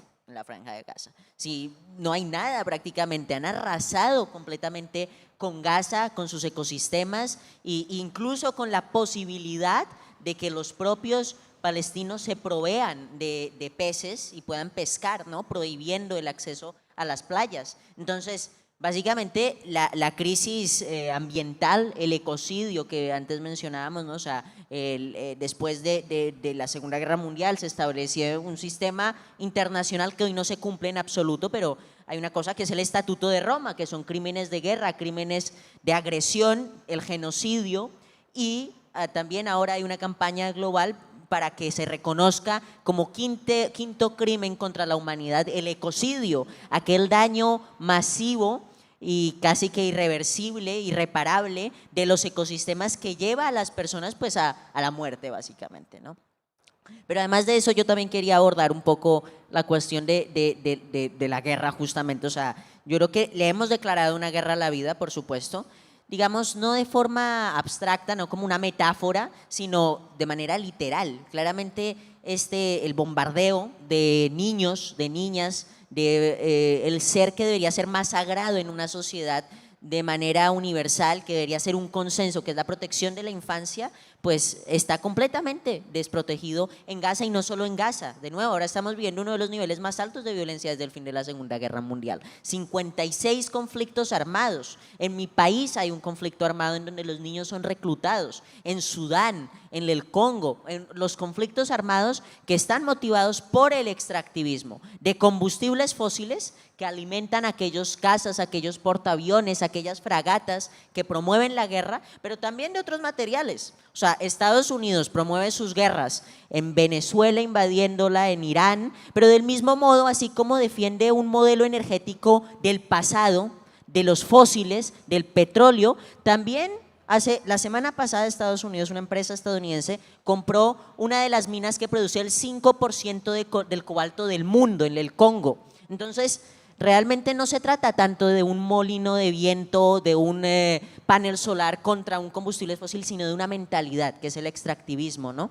Europa se está rearmando, está hacia esa tendencia. En Cataluña lo tenemos, ni siquiera en el Estado español, sino en Cataluña. La Generalitat ha recortado los presupuestos para la conservación de los ecosistemas, de la biodiversidad de este territorio que es tan amplia, y pretende seguir impulsando proyectos neoliberales como la ampliación del aeropuerto del Prat, afectando el delta del Llobregat, perdón, y bueno, y continuando impulsando un modelo económico de gentrificación, de turismo. Mientras no pueden resolucionar el problema de rodalías, la Generalitat lo que sí hace es crear una línea exclusiva, premium para los turistas, que vaya hasta el aeropuerto, de un nuevo tren que los están fabricando, los trenes de CAF de la empresa vasca, que la propia relatora de Naciones Unidas para los Territorios Ocupados Palestinos, Francesca Albanese, ha señalado. Aquí las armas que se producen aquí, o sea, el Estado invierte más en la defensa, que llaman, ¿no? Pero además también incentiva a que la industria armamentística pues pueda desarrollarse, ¿no? Porque si no, ¿a quién le van a comprar las armas? A Israel, además. A Israel, o la digitalización que hay de la IA, que sirve para utilizar, para precisar los objetivos civiles en la Franja de Gaza. Entonces, finalmente creo que todo está conectado en ese sentido, ¿no? Es una guerra contra la vida. Correcto. Hasta ahora, exacto. Hasta ahora habíamos hablado bastante de las consecuencias del ecocidio y de esta maquinaria de guerra. Creo que es muy buen punto de que volvamos un poco a las causas, de dónde viene todo esto, por qué hemos llegado hasta aquí, ¿no? Que es una cosa que hacemos igual poco, pero el análisis de, vale, ¿por qué está tan ligado esto, ¿no? Y por qué nuestros sistemas necesitan de combustibles fósiles y por qué esto nos lleva a la guerra. Entonces, en esta línea me gustaría preguntarte, Pau, ¿cómo hemos llegado hasta aquí, ¿no? ¿Cómo hemos llegado a que el imperialismo y la ocupación de Palestina esté tan ligada a los combustibles fósiles y un poco cómo salimos de aquí? Bueno, es decir, el capitalismo fósil es el momento civilizatorio en el que estamos, es decir, se ha maximizado la producción, todo el sistema productivo está alimentado por este sistema que a la vez causa la destrucción de nuestros medios de subsistencia, del medio ambiente que nos sostiene, esa ecología de la que somos parte, ¿no? Y que es nuestra posibilidad de vivir. Y Entonces, bueno, un poco en el cómo luchamos contra esto hay muchas facetas, ¿no? Pero una clara es también como y un poco hablando también desde nuestra campaña, es la acción directa. Es decir, oponernos a ese modelo que ahora mismo nos está dificultando, ¿no?, la posibilidad de sobrevivir. Entonces, por ejemplo, aquí una cosa muy importante que también está ahora en marcha es el fin de semana que viene va a haber un encuentro que es Revoltas de la Tierra, que básicamente es la idea de que todo el movimiento ecologista de las luchas en defensa de la tierra en Cataluña es una dinámica de luchas de juntarnos todas y hacer una acción a la vez para un poco pasar a la ofensiva. Un poco es como que estamos ya hartas de hacer luchas sectoriales, de estar siempre como a la defensiva, haciendo pequeñas alegaciones a proyectos de otra empresa que intenta perjudicarnos, ¿no?, y arruinar nuestros ecosistemas. Entonces, la idea es que juntemos nuestras fuerzas y hagamos juntas presión, pongamos el foco y podamos juntarnos miles de personas de Cataluña, pero también compañeras de Madrid, ¿no?, y de distintos países también vendrán. Y en este caso vamos a hacerlo contra ICL, ¿no? Al final, ICL representa también a ese capitalismo extractivista que es fósil y que también ¿no?, utiliza sus herramientas sin tener para nada en cuenta los medios de vida de los sitios, ¿no? Entonces, el fin de semana que viene vamos a estar poniendo los cuerpos, a la vez que las compañeras que van a estar en la flotilla en el mar y que damos todo el apoyo, pues es un momento en el que también llamamos a la acción, porque será un momento muy importante en el que pasar a la acción y demostrar también a nuestro territorio y a donde haga falta que es importante luchar por la tierra, que es importante hacerlo desde una perspectiva internacionalista que sea también conectada, en ese caso con Palestina, pero a la vez también con cualquier territorio, sobre todo en el sur global, que como comentan las compañeras es quien están recibiendo y recibirán a priori las peores consecuencias de toda la crisis climática y ecológica. Perfecto. Así como la flotilla anterior hablaba de romper, ¿no?, el bloqueo y de la necesidad de poner nuestros cuerpos para romper el bloqueo de ayuda humanitaria, no sé si habéis fijado que este año el lema de la flotilla es como alcemnos, ¿no?, como levantémonos para la liberación colectiva, ¿no? Va mucho más allá y va mucho más allá porque está ligado, ¿no? O sea, no solo queremos abrir un corredor humanitario al Mediterráneo, también queremos que sea un momento de catalización, de lucha colectiva, de alzamiento, para luchar todas las otras luchas que al final van contra el mismo enemigo, y aunque las consecuencias en la gente y en los ecosistemas sean diferentes, el problema y el sistema al que derrocar es el mismo, ¿no? Valentina, me gustaría que me contaras cómo fue la decisión de Greenpeace, ¿no?, de unirse a la flotilla, con qué ánimos os unís a la flotilla y un poco cómo va a ir Greenpeace en la flotilla. Pues, bueno, previo a unirnos a la flotilla, llevamos 2 años a nivel internacional, pero voy a hablar más en concreto del Estado español, con una campaña fuerte de embargo de armas, que lo hemos hecho junto a más de 600 organizaciones, que se llama la campaña Final Comercio de Armas con Israel, para precisamente imponer un embargo de armas a un país que está cometiendo todos los crímenes de los que estamos hablando, ¿no? O sea, Palestina cumple a todas luces lo que constituyen graves violaciones de derechos humanos. Como comentábamos antes, en relación a las causas, no estaríamos aquí hablando de ecocidio, de apartheid ecológico, del uso de fósforo blanco, de territorios de sacrificio, si estos crímenes no hubieran quedado en impunidad, ¿no? O sea, como que esto es una trama de complicidades y un nivel de impunidad muy fuerte. Hemos estado también pidiendo y denunciando el bloqueo ilegal, el bloqueo de ayuda humanitaria, hemos pedido un cese al fuego permanente, en fin, hemos exigido muchísimas cosas que no se han cumplido porque se ha permitido por los países poderosos y nos han querido imponer sanciones. A esta flotilla nos sumamos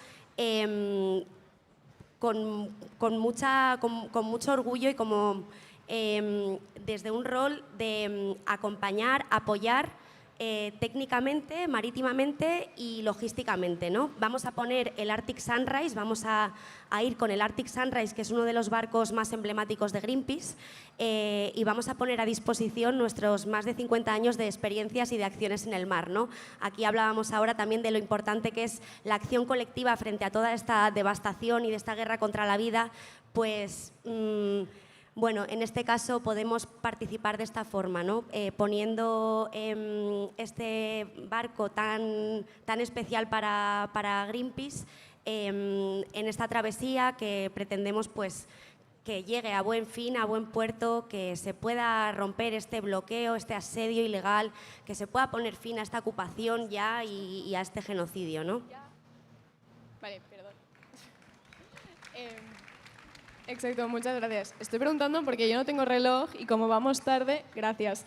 5 minutos, perfecto. Me gustaría acabar comentándoos una de mis frases favoritas, que es de Calafani, que dice que el imperialismo es un monstruo que ha dejado su cuerpo en todo el mundo y ha puesto la cabeza en Estados Unidos y se ha estirado y como con las manos como coge recursos, ¿no? Con el corazón nos mata.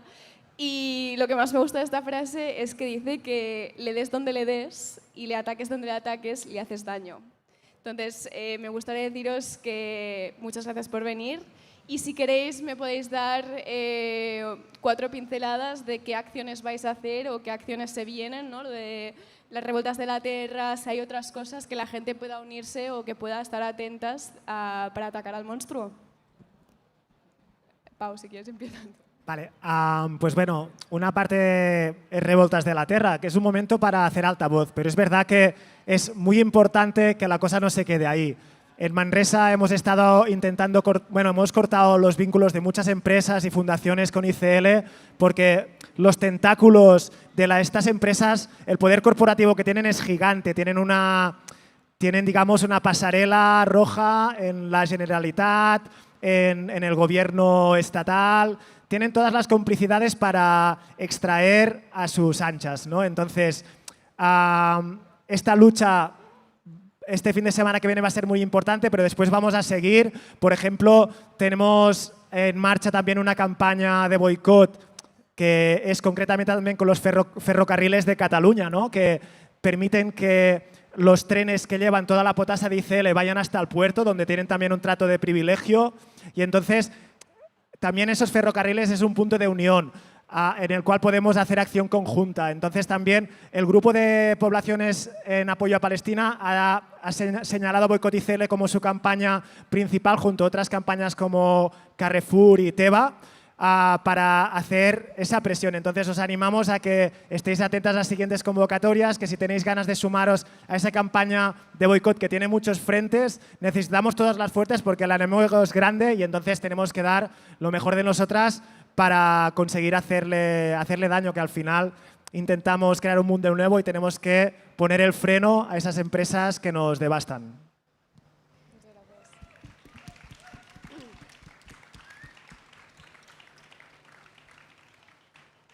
Bueno, por un lado, desde Greenpeace, como ya he contado, vamos a participar en la flotilla. Por la parte que nos toca también como sociedad civil, sigue siendo el momento, desgraciadamente, de seguir con todos los ojos puestos en Palestina, también en la flotilla, que no dejar de mirar, ni de compartir, ni de alzar la voz, porque el genocidio continúa, implica también que no nos ganen el juego, ¿no? O sea, que Israel no se salga con la suya, que Estados Unidos, este monstruo gigante que describías, no se salga con la suya, que no nos callemos, que sigamos resistiendo. Y también desde la campaña Final Comercio de Armas con Israel, que como sabéis se aprobó, tal vez, bueno, lo conocéis, un Real Decreto Ley que imponía unas limitaciones al comercio de armas con Israel, que llegó en octubre de 2025 a 2 años de genocidio, llegó tarde y mal, con agujeros, con excepciones. Durante estos 2 años, desde que inició el genocidio hasta hoy, España ha seguido comerciando armas con Israel, pero es que no solo seguido, sino que se han aumentado, duplicado, triplicado, porque como hablábamos antes, quienes salen ganando son las industrias de combustibles fósiles, las industrias armamentísticas. Entonces, es momento también de seguir pidiendo un embargo total, ¿no? Y hasta que no paren las relaciones armamentísticas con Israel, Greenpeace va a seguir ahí.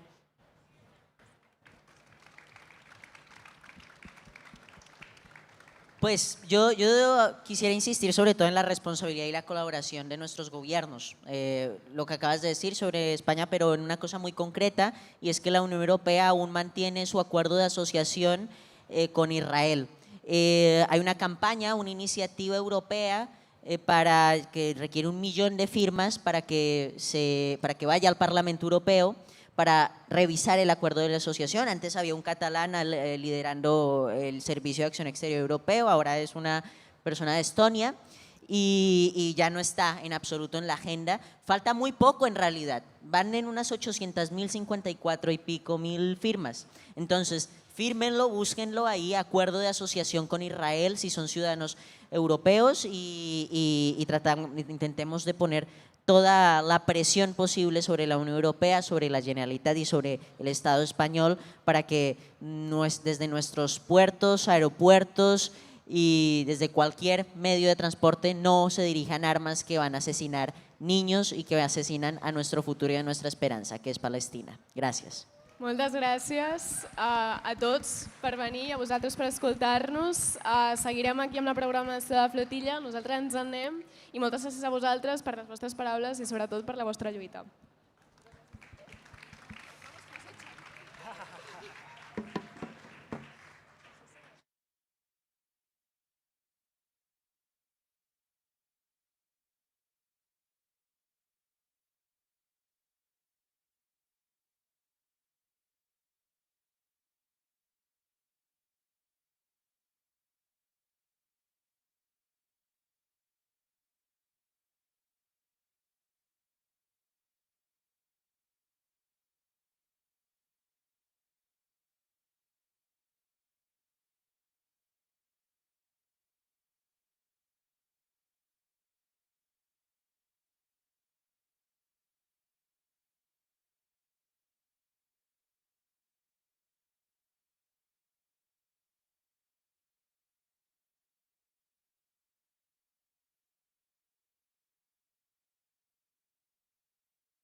Hola.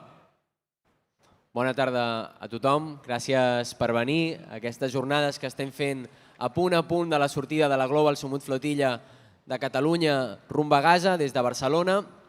I avui presentem una taula que parla del rearmament i que parla precisament també dels lligams que té aquest rearmament i la situació que es viu a Palestina amb els problemes que patim també a casa nostra.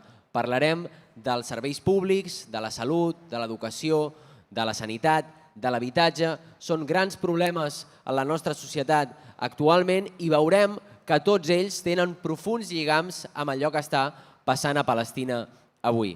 Tindrem, com dic, amb nosaltres a la Tica Font del Centre de l'AS, tindrem amb nosaltres també a la Laureta de CGT, d'Ensenyament, el Diego Mendoza de l'Austec, el Miquel Massons de la Capçalera de Sanitat i també el Lorenzo D'Agostino del Sindicat de Llogateres.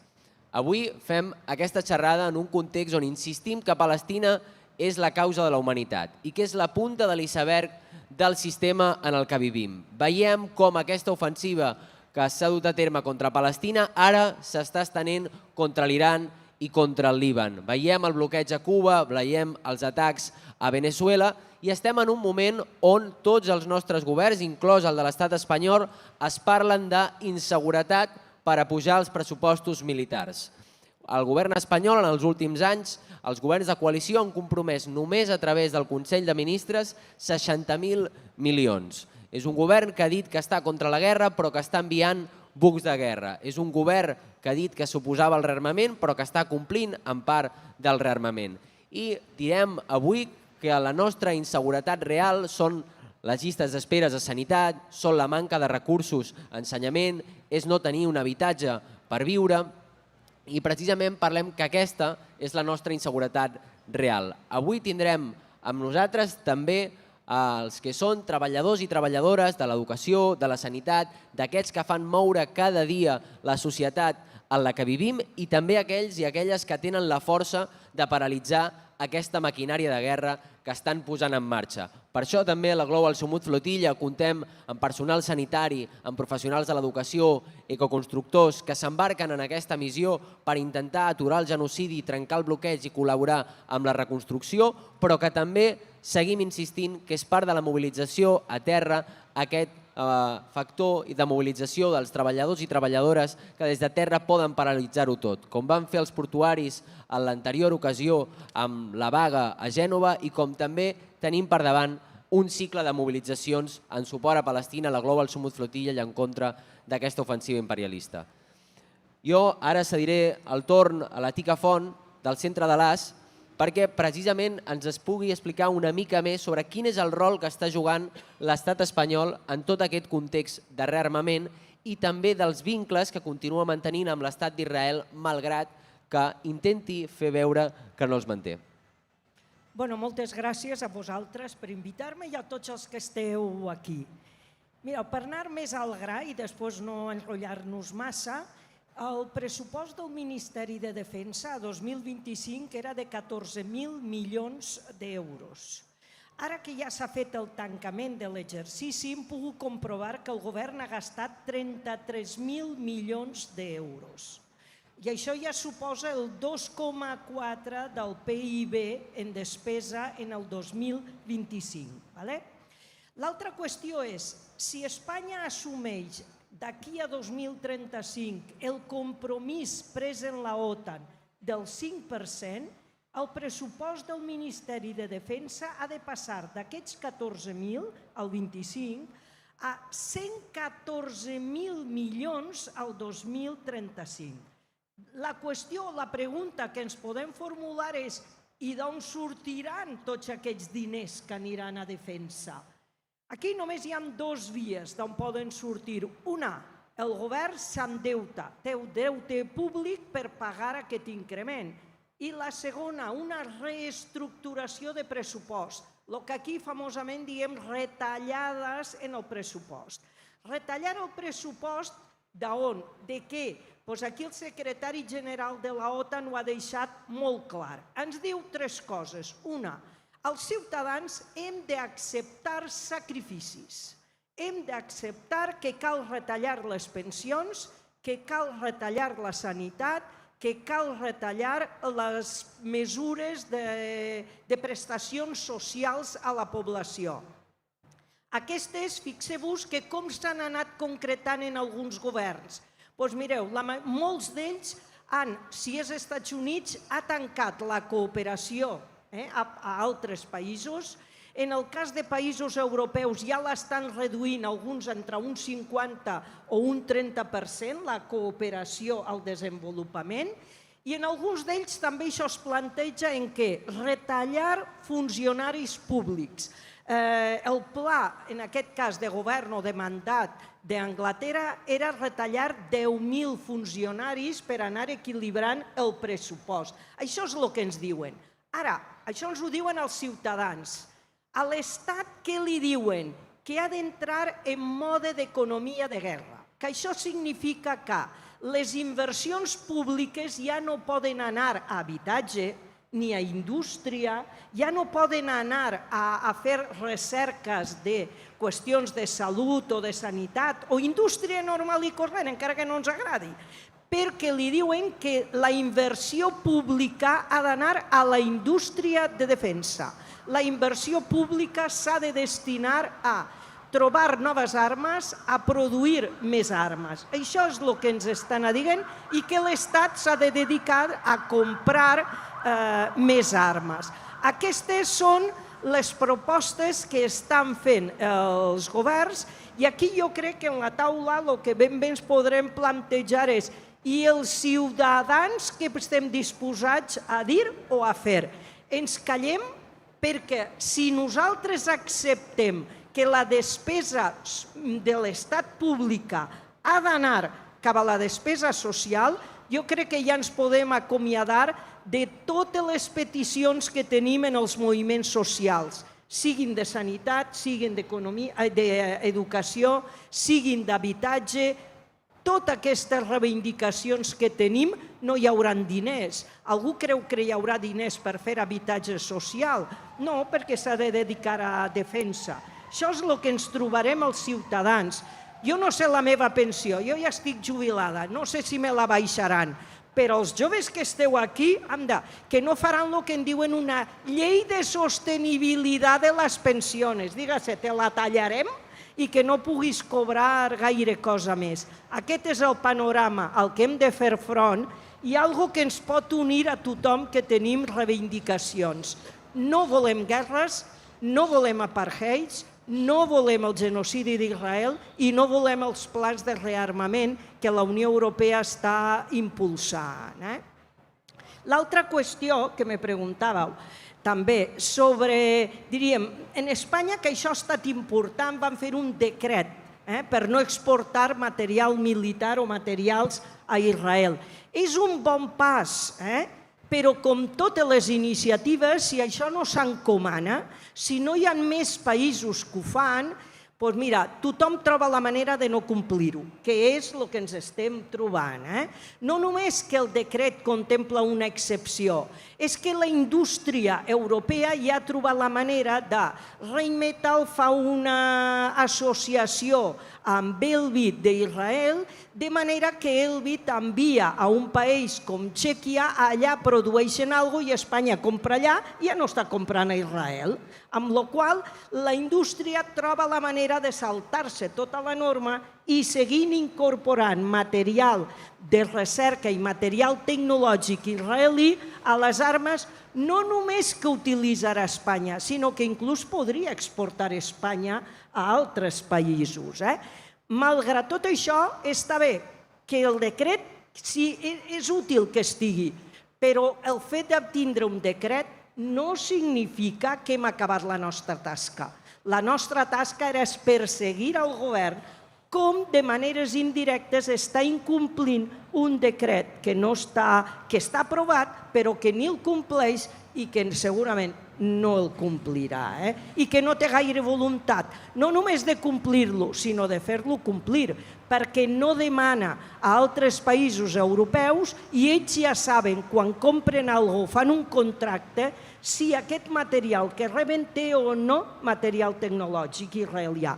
ho saben, però callen i segueixen. No han anul·lat cap contracte de defensa amb Israel. Han anul·lat la publicitat del contracte, però no han anul·lat el contracte. Per tant, no baixem la guàrdia perquè les coses continuen.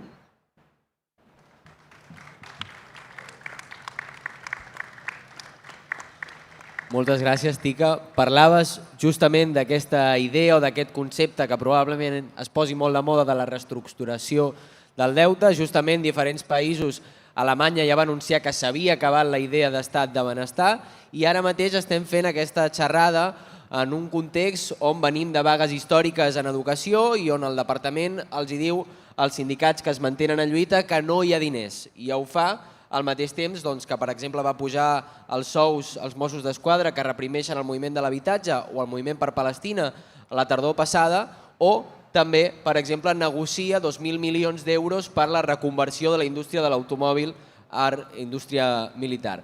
Jo els volia preguntar al Diego de l'Austec i a la Laureta de CGT, que són dos dels sindicats que es mantenen en aquesta lluita, com es relaciona precisament aquest punt de la pujada de pressupostos militars, de l'economia de guerra com a concepte, amb l'educació i també quins sectors implicats en aquest genocidi a Palestina estan per allà en educació. A les universitats els coneixem i sabent que ha sigut un sector molt mobilitzat, amb docents per Palestina que han sigut part d'aquest moviment, els volia preguntar en aquest sentit.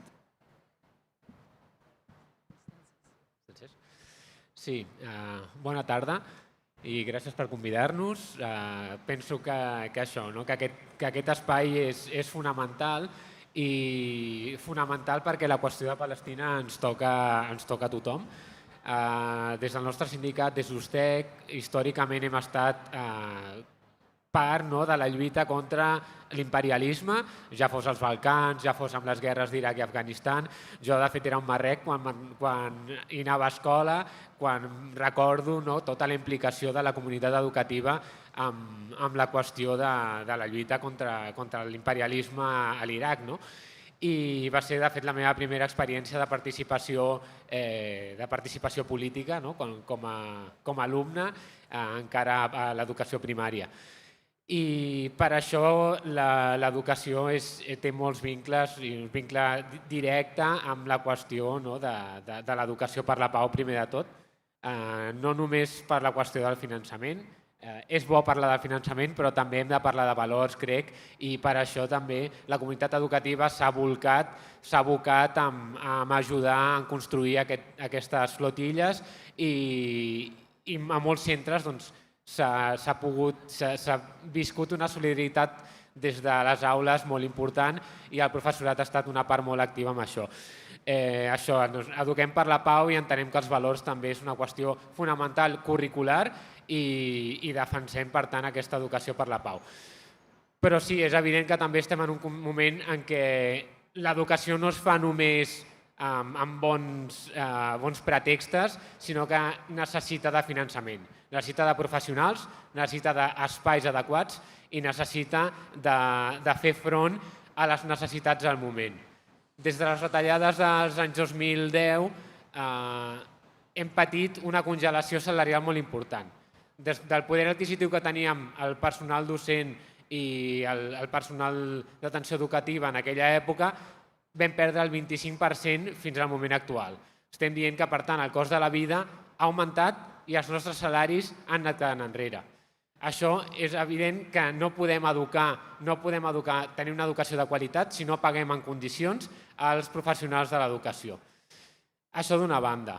I, per tant, reivindiquem que la millora salarial és una millora del sistema educatiu. I ho diem amb tot l'orgull i amb totes les majúscules, perquè cal dir-ho i no ens n'estem de dir-ho. Però també, sobretot el que ha augmentat els darrers anys, és la diversitat a les aules.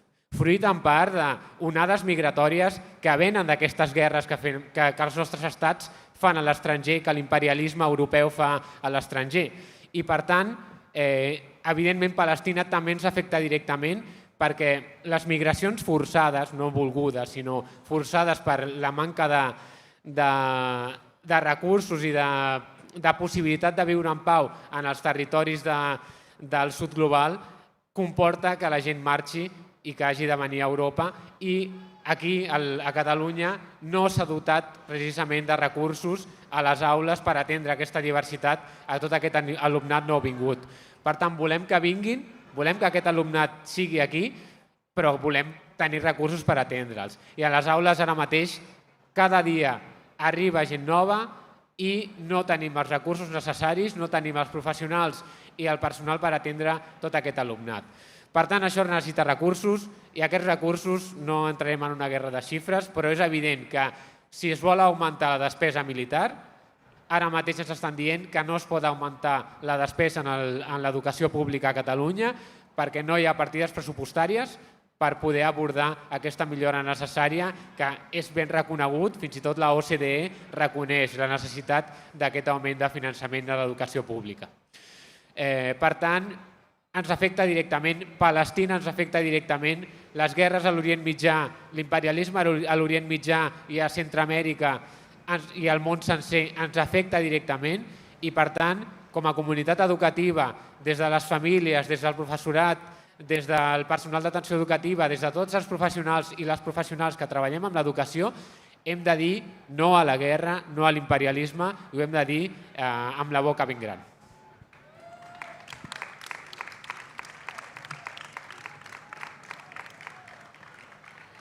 Bé, bon dia. M'afegeixo als agraïments per haver pensat en nosaltres, per ser aquí.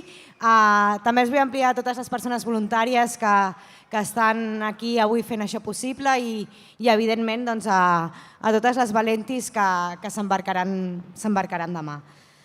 Aquestes vagues històriques no venen del no-res, venen, evidentment, com deia el Diego, d'una qüestió salarial, però és que estem en una situació d'emergència educativa.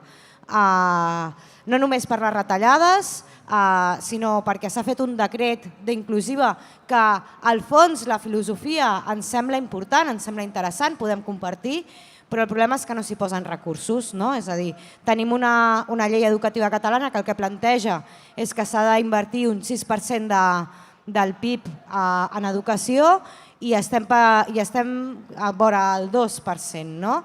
Això què genera? Doncs genera inseguretat, una mica lligant amb el que deien els altres companys. És a dir, la inseguretat no és aquelles persones que venen amb migracions forçades, la inseguretat no són les persones que malauradament viuen al carrer, la inseguretat és no saber què et trobaràs a les aules, no saber com podràs gestionar tots els problemes que t'hi trobes. La inseguretat és no poder acompanyar correctament a l'alumnat que s'està desnonant. La inseguretat és no poder acompanyar l'alumnat nouvingut perquè se senti acollida, perquè pugui, mica en mica, anar entenent la llengua, anar entenent i decidint com es vol inserir en la cultura del país d'acollida. Per tant, no és un tema de diners, és a dir, és un tema de diners, evidentment, falten molts diners a l'educació, però és una decisió política. Els diners, el 6% del PIB existeix. El problema és com es reparteixen aquests diners. És a dir, els poso, per enllaçar amb la xerrada anterior del territori, els poso a una ampliació de l'aeroport, que no és necessària, els poso en grans infraestructures que només serveixen, com l'AVE, per la gent amb més poder adquisitiu, els poso a Rodalies, o els poso a educació, els poso a sanitat. Doncs és aquí, el que ens estem trobant és un govern que fa grans discursos, però que després, quan ha de prendre decisions polítiques valentes, el que fa és beneficiar a les de sempre. Lligant-ho amb Palestina, quan Docents per Palestina va convocar aturades momentànies, de 12 a 2:15, quan l'anterior flotilla encara estava al mar, doncs el que van fer des del Departament d'Educació i Formació Professional va ser avisar les direccions i intentar prohibir aquestes aturades, intentar entrar en la llibertat de càtedra dels i les docents perquè no s'expliqui el genocidi de Palestina i per la vaga del 3 d'octubre, quan lamentablement ja s'havia saltat la flotilla, la vaga que es va fer des d'Educació, mentre l'Ajuntament de Barcelona estava fent grans discursos i estava dient que s'havia de protegir la flotilla, doncs a la vegada estava enviant correus a tot el personal del Consorci que estava convocat a una vaga legítima i necessària, doncs estava dient que era una vaga il·legal i que tenien prohibit fer vaga i que si ho feien doncs rebrien sancions. Ens trobem també en què cada vegada, per alimentar aquest discurs d'inseguretat ciutadana, hi ha més agents de seguretat a les escoles, cada vegada hi entren més. Ens trobem amb els Mossos entrant a les escoles directament amb armes, ens trobem amb un saló d'ensenyament on hi ha la parada de Mossos, la parada de l'Exèrcit. Hem d'educar, com deia el Diego, hem d'educar des de la pau. I el que no té sentit és que deixem entrar aquests agents a l'educació pública mentrestant estem fent un gran dia del DENIP. Hem de fer activitats pel DENIP, hem d'aturar les lectives pel DENIP, cosa que ja estem totalment d'acord.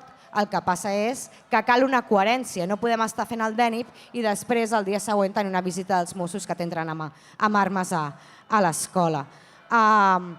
Seguint una mica amb la línia d'on es posen els diners, ens trobem amb una congelació salarial, no em voldria repetir, però amb una pujada de sous de Mossos d'Esquadra, que el que s'ha dit és que són 400 euros. Són 400 euros de base, companyes, però després, si li anem sumant els complements, la majoria de plantilles de Mossos arriba a 700 euros de pujada salarial mensual.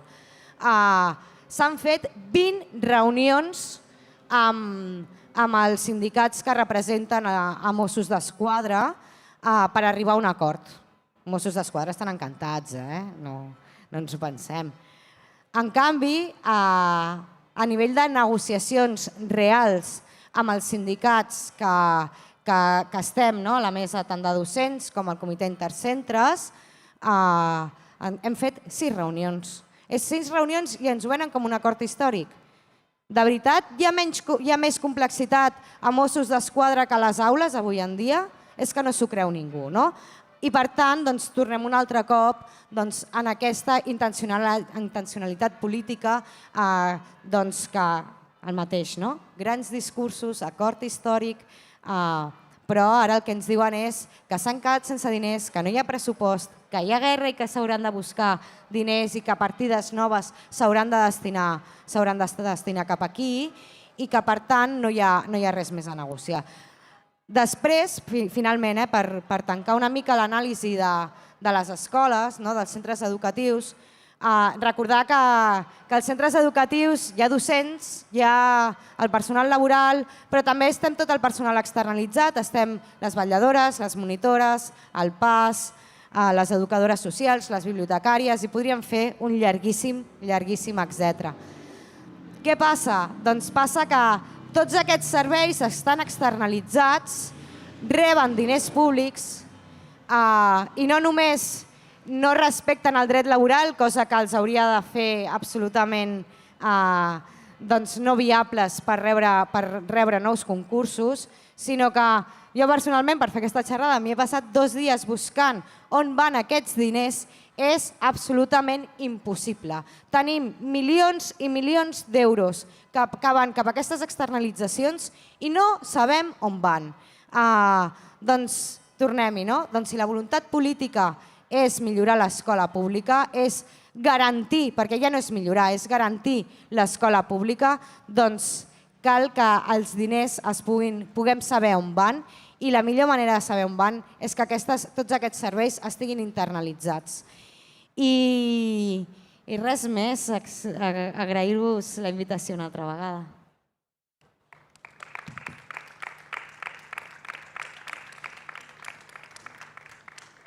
Estem veient aquest vincle que hi ha entre la qüestió i la defensa dels serveis públics i el rearmament, no només per una qüestió de diners, com plantejaven els companys, sinó també per una qüestió de valors, si el que volem és defensar l'educació, la sanitat, o el que volem és defensar un sistema de guerra imperialista. I jo ara li volia preguntar al Miquel, de la capçalera, des d'aquest punt de vista de la salut, com a veritable seguretat, també quin paper juga el sector de la salut en aquest context de rearmament, en aquest context també de genocidi, on sabem que han mort moltíssim personal en els hospitals a Gaza i a Palestina, i també aquelles empreses que són còmplices del genocidi, com és el cas, per exemple, de Teva, una de les farmacèutiques que està implicada en la maquinària de l'Estat d'Israel. Hola, bon dia a tothom. Moltes gràcies per convidar-nos aquí. Per nosaltres és molt important poder estar aquí una nova vegada manifestant-nos en contra del genocidi a Palestina. I bé, per qui no ens conegui, jo formo part de Capçalera, que som una organització de sanitaris que defensem el dret a la salut i un sistema sanitari públic. Llavors, intentaré respondre a aquestes preguntes que són complexes i requeririen un bon temps, però intentaré donar algunes pistes que ens ajudin a entendre el món en el que estem entrant. Per donar una mica més de context, jo crec que és important parlar de que el genocidi a Palestina, el rearmament, s'engloben dins d'un context més gran, que jo parlaria com a mínim d'una dretanització de la societat i d'un auge reaccionari a escala global, i també crec que és important parlar que cada vegada tenim unes corporacions econòmiques amb més poder i que imposen, diguéssim, els seus interessos, i que això, a més, està tenint conseqüències en termes de majors desigualtats econòmiques. Tot això és el que ens porta, com dic, al genocidi a Palestina, a l'auge dels conflictes bèl·lics i de la guerra en diverses parts del món, i que està tenint conseqüències econòmiques sobre les persones treballadores del nostre entorn. Llavors, en aquest context, crec que la primera resposta fàcil i ràpida al que pregunta relació entre el sistema sanitari i, diguéssim, rearmament, és que, evidentment, si posem diners públics al rearmament, són diners que es perden d'altres sectors, com és, per exemple, la sanitat. I la Tica ho està dient perfectament, la frase aquesta del secretari general de la OTAN, el Mark Rutte, que afirmava explícitament que els ciutadans europeus hauran d'acceptar retallades en les pensions, sanitat i seguretat social per finançar l'augment en despesa militar. Vull dir, això és una evidència, l'estan admetent directament ells. Però crec que és una mica més complex que tot això, llavors intentaré parlar de diversos fenòmens que passen a la vegada i que afecten a la salut i al sistema sanitari. Primer de tot, important, què vol dir parlar de salut a dia d'avui? La salut de les nostres poblacions, encara que no toquem el sistema sanitari, ja s'està veient ressentida per aquests augments de les desigualtats econòmiques fruit de la guerra i també per la inflació causada per la guerra. Per nosaltres, com a capçalera, és molt important distingir la diferència entre salut i sistema sanitari.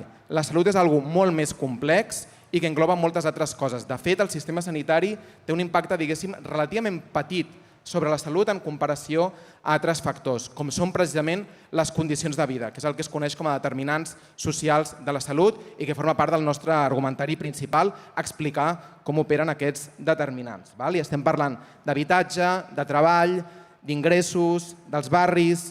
Tots aquests factors tenen un biaix, evidentment, per classe social, amb la qual cosa la salut, diguéssim, que ja s'està veient ressentida per la inflació, per la crisi d'habitatge, i s'està veient ressentida de manera desigual en funció de la classe social. I és que a dia d'avui encara hem de denunciar que tenim un augment, una diferència d'esperança de vida entre el barri més pobre i el barri més ric de Barcelona de fins a 11 anys, i que a més ha crescut en aquests últims anys, amb la qual cosa el rearmament no només perjudica la salut perquè, diguéssim, resta recursos al sistema sanitari, sinó també perquè reforça un model social que empitjora aquests determinants socials de la salut.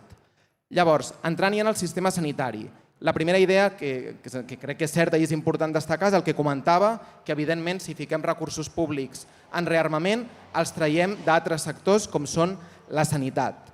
I en aquest sentit, de fet, aquestes polítiques ja les estem veient a diversos països del nostre entorn, com són Regne Unit, França o Alemanya. I crec que aquí el nostre paper és poder explicar de manera simple i assenyalar cada vegada que es treuen recursos de la sanitat, o cada vegada, perdó, que es fiquen recursos al rearmament, què implicarà per la sanitat? Quantes persones quedaran sense tractament? Quantes persones es quedaran sense poder ser ateses? De quins recursos estem parlant? Quants hospitals es quedaran sense finançament? Quants CAPs es quedaran sense poder donar l'atenció que requereix la nostra població? Hem de poder traduir, penso, en un llenguatge intel·ligible què volen dir aquestes retallades, igual que cada vegada que es parla, per exemple, de suprimir impostos, hem de també fer aquest esforç de traduir-ho en un llenguatge que s'entengui de quins serveis deixarem de poder utilitzar. I crec que és important també parlar de que quan d'alguna manera retallem en serveis públics, en el cas de la sanitat, d'alguna manera estem emputxant a la població a dues situacions. O bé es veurà ressentida l'assistència que reben i, per tant, empitjorarà la seva salut, o directament l'estem emputxant al mercat privat, amb la qual cosa estem privatitzant un sector que és bàsic per la societat, com és la salut. Però bé, com deia, crec que aquest no és l'únic fenomen que està operant en les nostres societats contemporànies i que hem de ser capaços d'identificar altres fenòmens, alertar-los i combatre'ls. Penso que també en algunes societats on els sistemes sanitaris gaudeixen d'un ampli consens, el que està passant és que no hi ha un atac, diguéssim, tan frontal als recursos del sistema sanitari, sinó que el que s'intenta o el que es permet, i de fet això ja forma part del programa d'algunes d'aquestes dretes i extremes dretes d'aquest món que estem habitant, és que intenten cedir part de la gestió d'aquests sistemes sanitaris públics a empreses, a corporacions privades amb ànim de lucre perquè extreguin rèdit, perquè extreguin negoci de la gestió de la salut. I clar, darrere d'aquestes corporacions, en veritat, o precisament són aquestes mateixes corporacions les que moltes vegades estan també vinculades amb el negoci de la guerra i estan promovent inclús el genocidi o conflictes, com ara intentaré explicar. Crec que, per tant, és important també alertar d'aquest segon mecanisme i aquest programa que forma part ja de les dretes i extremes dretes de gestió privada del sector públic. És important assenyalar quines conseqüències nocives té sobre la salut el fet que empreses privades que el que tenen com a prioritat és extreure negoci, i això el que vol dir és que si d'alguna manera el seu negoci s'alinea en millorar la salut de la gent, perfecte, però si per un costat tenen el seu negoci i per l'altre tenen la salut de la gent, sempre prioritzaran el negoci econòmic encara que perjudiqui la salut de la població. I ho hem vist aquests últims mesos en els escàndols de Madrid, que per mi representa el paradigma d'aquest model, diguéssim, de gestió privada de lo públic, amb escàndols gravíssims de les empreses Riviera Salut i Quirón Salut, que hem vist que reutilitzen material de manera indeguda o que augmenten les llistes d'espera de manera deliberada per augmentar els seus beneficis econòmics. Llavors, penso que hem d'explicar, diguéssim, aquests perjudicis que aquestes corporacions, aquestes empreses gestionin la nostra salut, i no només això, sinó que hem d'intentar identificar qui hi ha darrere d'aquestes corporacions.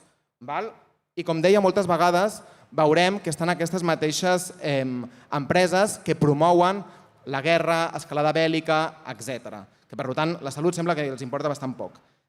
Llavors, crec que un àmbit en el que es veu de manera bastant clara qui hi ha darrere d'aquestes corporacions és en l'àmbit de les farmacèutiques, on el monopoli el té, diguéssim, exclusivament l'empresa privada.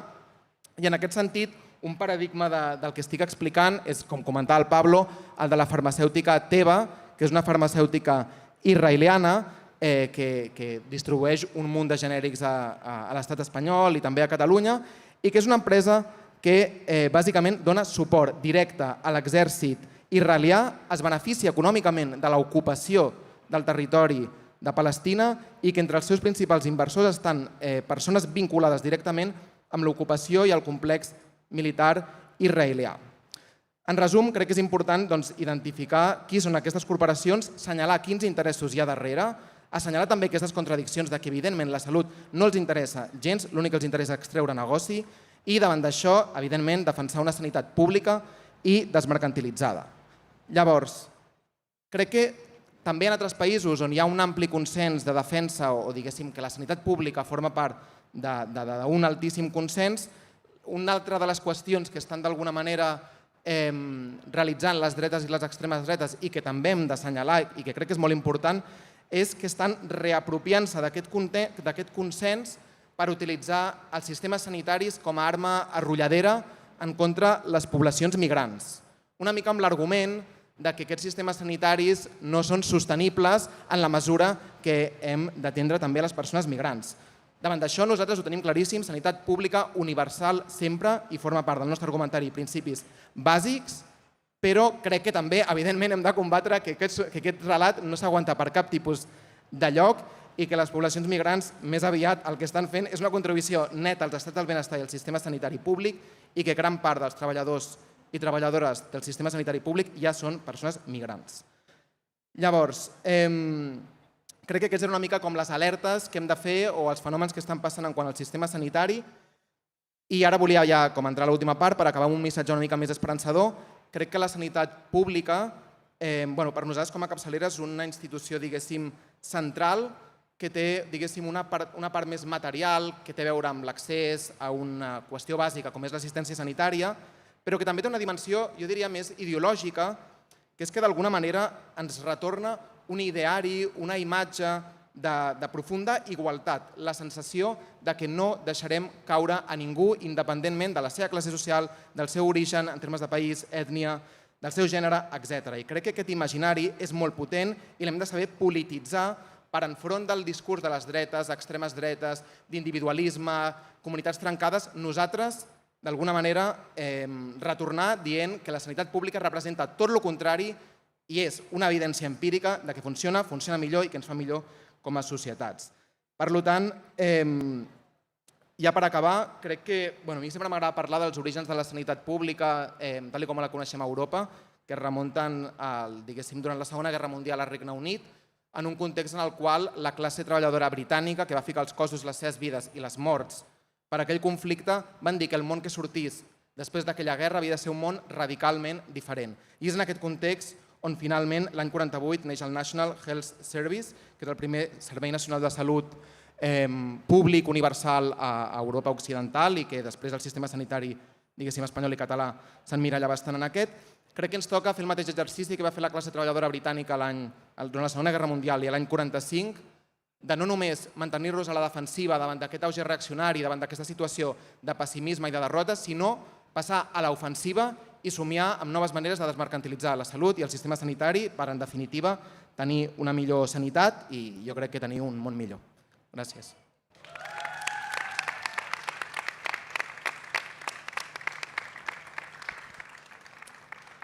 Justament en aquesta última intervenció i també en les que han sortit d'educació es plantejava, per exemple, com s'intenta utilitzar la qüestió de la migració com un element d'inseguretat i vincular-lo a aquest element quan no es parla d'aquest sistema de fronteres que és el que genera una veritable inseguretat per totes aquestes persones, on s'espolien recursos, moren a les fronteres.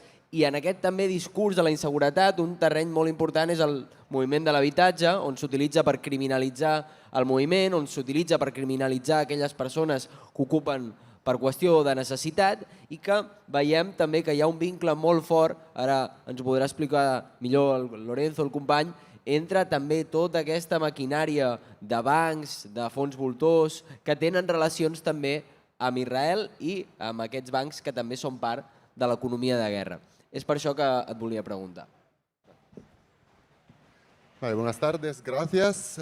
Yo soy Lorenzo, estuve en la anterior misión de la Global Summit Flotilla y soy un afiliado del Sindicato de Jogateras. El Sindicato de Jogateras de Barcelona, estoy orgulloso de decir que reconoció de inmediato, digamos, los enlaces entre la máquina genocida israelí y el problema de la vivienda aquí directamente en Barcelona. Y bueno, perdonad, no hay cables, ¿no? Vale, bueno.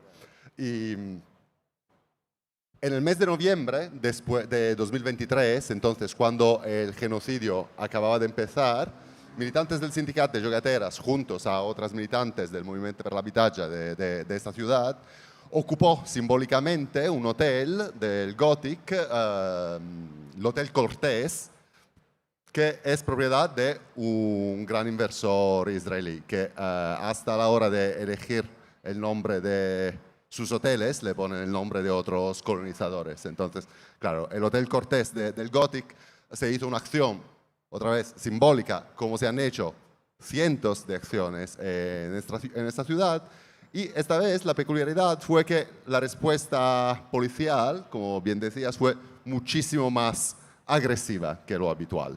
En los días siguientes a esa acción, la policía, los Mossos d'Esquadra, detuvieron a 4 activistas del Movimiento per l'Habitatge y las acusaciones contra una de estas personas fueron de delitos de odio. O sea, se decía no solo los delitos habituales, ¿no? De coacciones, de resistencia, sino un delito de odio, o sea, un delito de antisemitismo por haber elegido ese hotel de propiedad de un inversor israelí para esa acción. Eso fue uno de los primeros episodios, digamos, de esa gran infamia que sigue hasta el día de hoy, que es de acusar de antisemitismo a cualquiera critique el genocidio israelí, que es una acusación tanto más detestable cuando se dirige a militantes antifascistas, que entonces la lucha contra el nazismo, el fascismo, el antisemitismo es una parte integral de nuestro ADN como antifascistas. Y eso muestra el enorme poder que pues, los grupos de presión sionista tienen sobre pues, las fuerzas policiales y judiciales hasta en este país. Sin embargo, nosotros, gracias a Dios, después de años de genocidios, digamos, hemos tomado conciencia de eso. Pero al principio había objeciones, hasta en buena fe, de gente que podría decir, vale, pero ¿por qué meterse con un singular empresario israelí cuando el responsable del genocidio es el gobierno de Israel? Bueno, y a esa objeción, en realidad, es muy sencillo contestar, porque por un lado, no existe realmente una economía israelí inocente, una economía israelí sana, porque hasta la más miserable de las tienduchas de Tel Aviv está fundada sobre tierra expropiada. Pero claramente existen, bueno, niveles de responsabilidad. Y a medida de que se sube en el tamaño, digamos, de la iniciativa económica, es más difícil desenredar la economía civil de la economía militar y de la economía de la guerra, de la economía del exterminio propiamente dicha. Eso porque Israel es un país cuya entera sociedad se ha movilizado para la guerra y el genocidio, y como siempre ocurre en casos así, pues el gran capital está en primera línea en ese esfuerzo bélico. Lo sabemos desde la experiencia histórica, o sea, cuando eso ha pasado en la Alemania nazi, no había gran empresa alemana que fuera inocente. La BMW, la ThyssenKrupp, todas participaron de alguna forma al exterminio porque cuando un país convierte su economía en una economía de guerra, como bien decía la compañera al principio, pues todos los sectores económicos acaban siendo integrados. Y este es el caso, pues, del empresario dueño del Hotel Cortés, un señor que se llama Im Tzuf. Está entre los 50 más ricos de Israel y tiene claramente conexiones políticas de muy alto nivel, tiene inversiones en el sector energético. El sector energético es de los menos inocentes, porque claramente parte del proyecto de expoliación de Gaza va de expoliar los recursos energéticos, los yacimientos de gas offshore que están en Gaza. Pero nada más es hacer una pequeña búsqueda en Google para descubrir cientos de esos ejemplos de conexiones entre el sector del real estate, de la inversión inmobiliaria en concreto, y la economía de guerra. Eso porque el sector de la inversión inmobiliaria es entre los sectores, digamos, más poderosos de la economía especulativa de hoy en día. Entonces, los enormes surpluses que se producen con la expoliación de guerra, con la industria militar, pues naturalmente buscan invertir en la economía de real estate. Entonces, entre los titulares pues, de los últimos meses está que Eric Trump, el hijo de Donald Trump, tiene una importante inversión en una fusión entre una de las mayores empresas de drones de Israel y una gran constructora inmobiliaria de Estados Unidos que tiene también activos inmobiliarios en Europa. Buscando un poco más se encuentran noticias sobre ex soldados de IDF que utilizan, digamos, los conocimientos y las tecnologías desarrolladas en el ejército para, pues, tecnologizar el sector de la inversión inmobiliaria. Y, bueno, la cosa positiva, digamos, es que estos razonamientos ya no hace falta realmente hacerlos a estas alturas de la película, porque lo que ha pasado es que ellos mismos, los israelíes, nos han declarado lo que están haciendo y lo han hecho. Curiosamente, durante la última misión de la flotilla, en septiembre pasado, yo estaba en el barco rumbo a Gaza cuando ha llegado esta declaración de Smotrich, el ministro de Finanzas israelí, que decía: Gaza será una real estate bonanza, decía, un pelotazo inmobiliario. Smotrich decía: ya hemos terminado con la fase más cara y la fase previa, que es la fase de la destrucción, ahora podemos mover para adelante hacia la fase de la reconstrucción y de la especulación. Entonces, esos locos sociópatas ya han llegado al punto de declarar sus intenciones en ese genocidio, que son intenciones de especulación pura y dura. Donald Trump, en un tuit de hace un par de días, dijo que gracias al acuerdo de paz posible con Irán sobre el estrecho de Hormuz, big money will be made, haremos muchísima pasta. Entonces, ya, digamos, se ha caído las caretas, ya no intentan ni siquiera ocultar lo que están haciendo, lo cual nos permite realmente, digamos, bueno, que sea todo más claro. Entonces, esas acusaciones que nos han caído encima al principio, cuando se nos decía: ¿pero qué habrá hecho de mal el dueño del Hotel Cortés para ocupar su hotel en Barcelona? Más allá del tema de la turistificación, que es un gran problema para las luchas de hábitat en esta ciudad, pero digamos que el enlace entre la especulación inmobiliaria y la máquina de expoliación, de genocidio y de disposesión israelí, pues ha quedado más que patente por mismísima admisión de los mismos genocidas.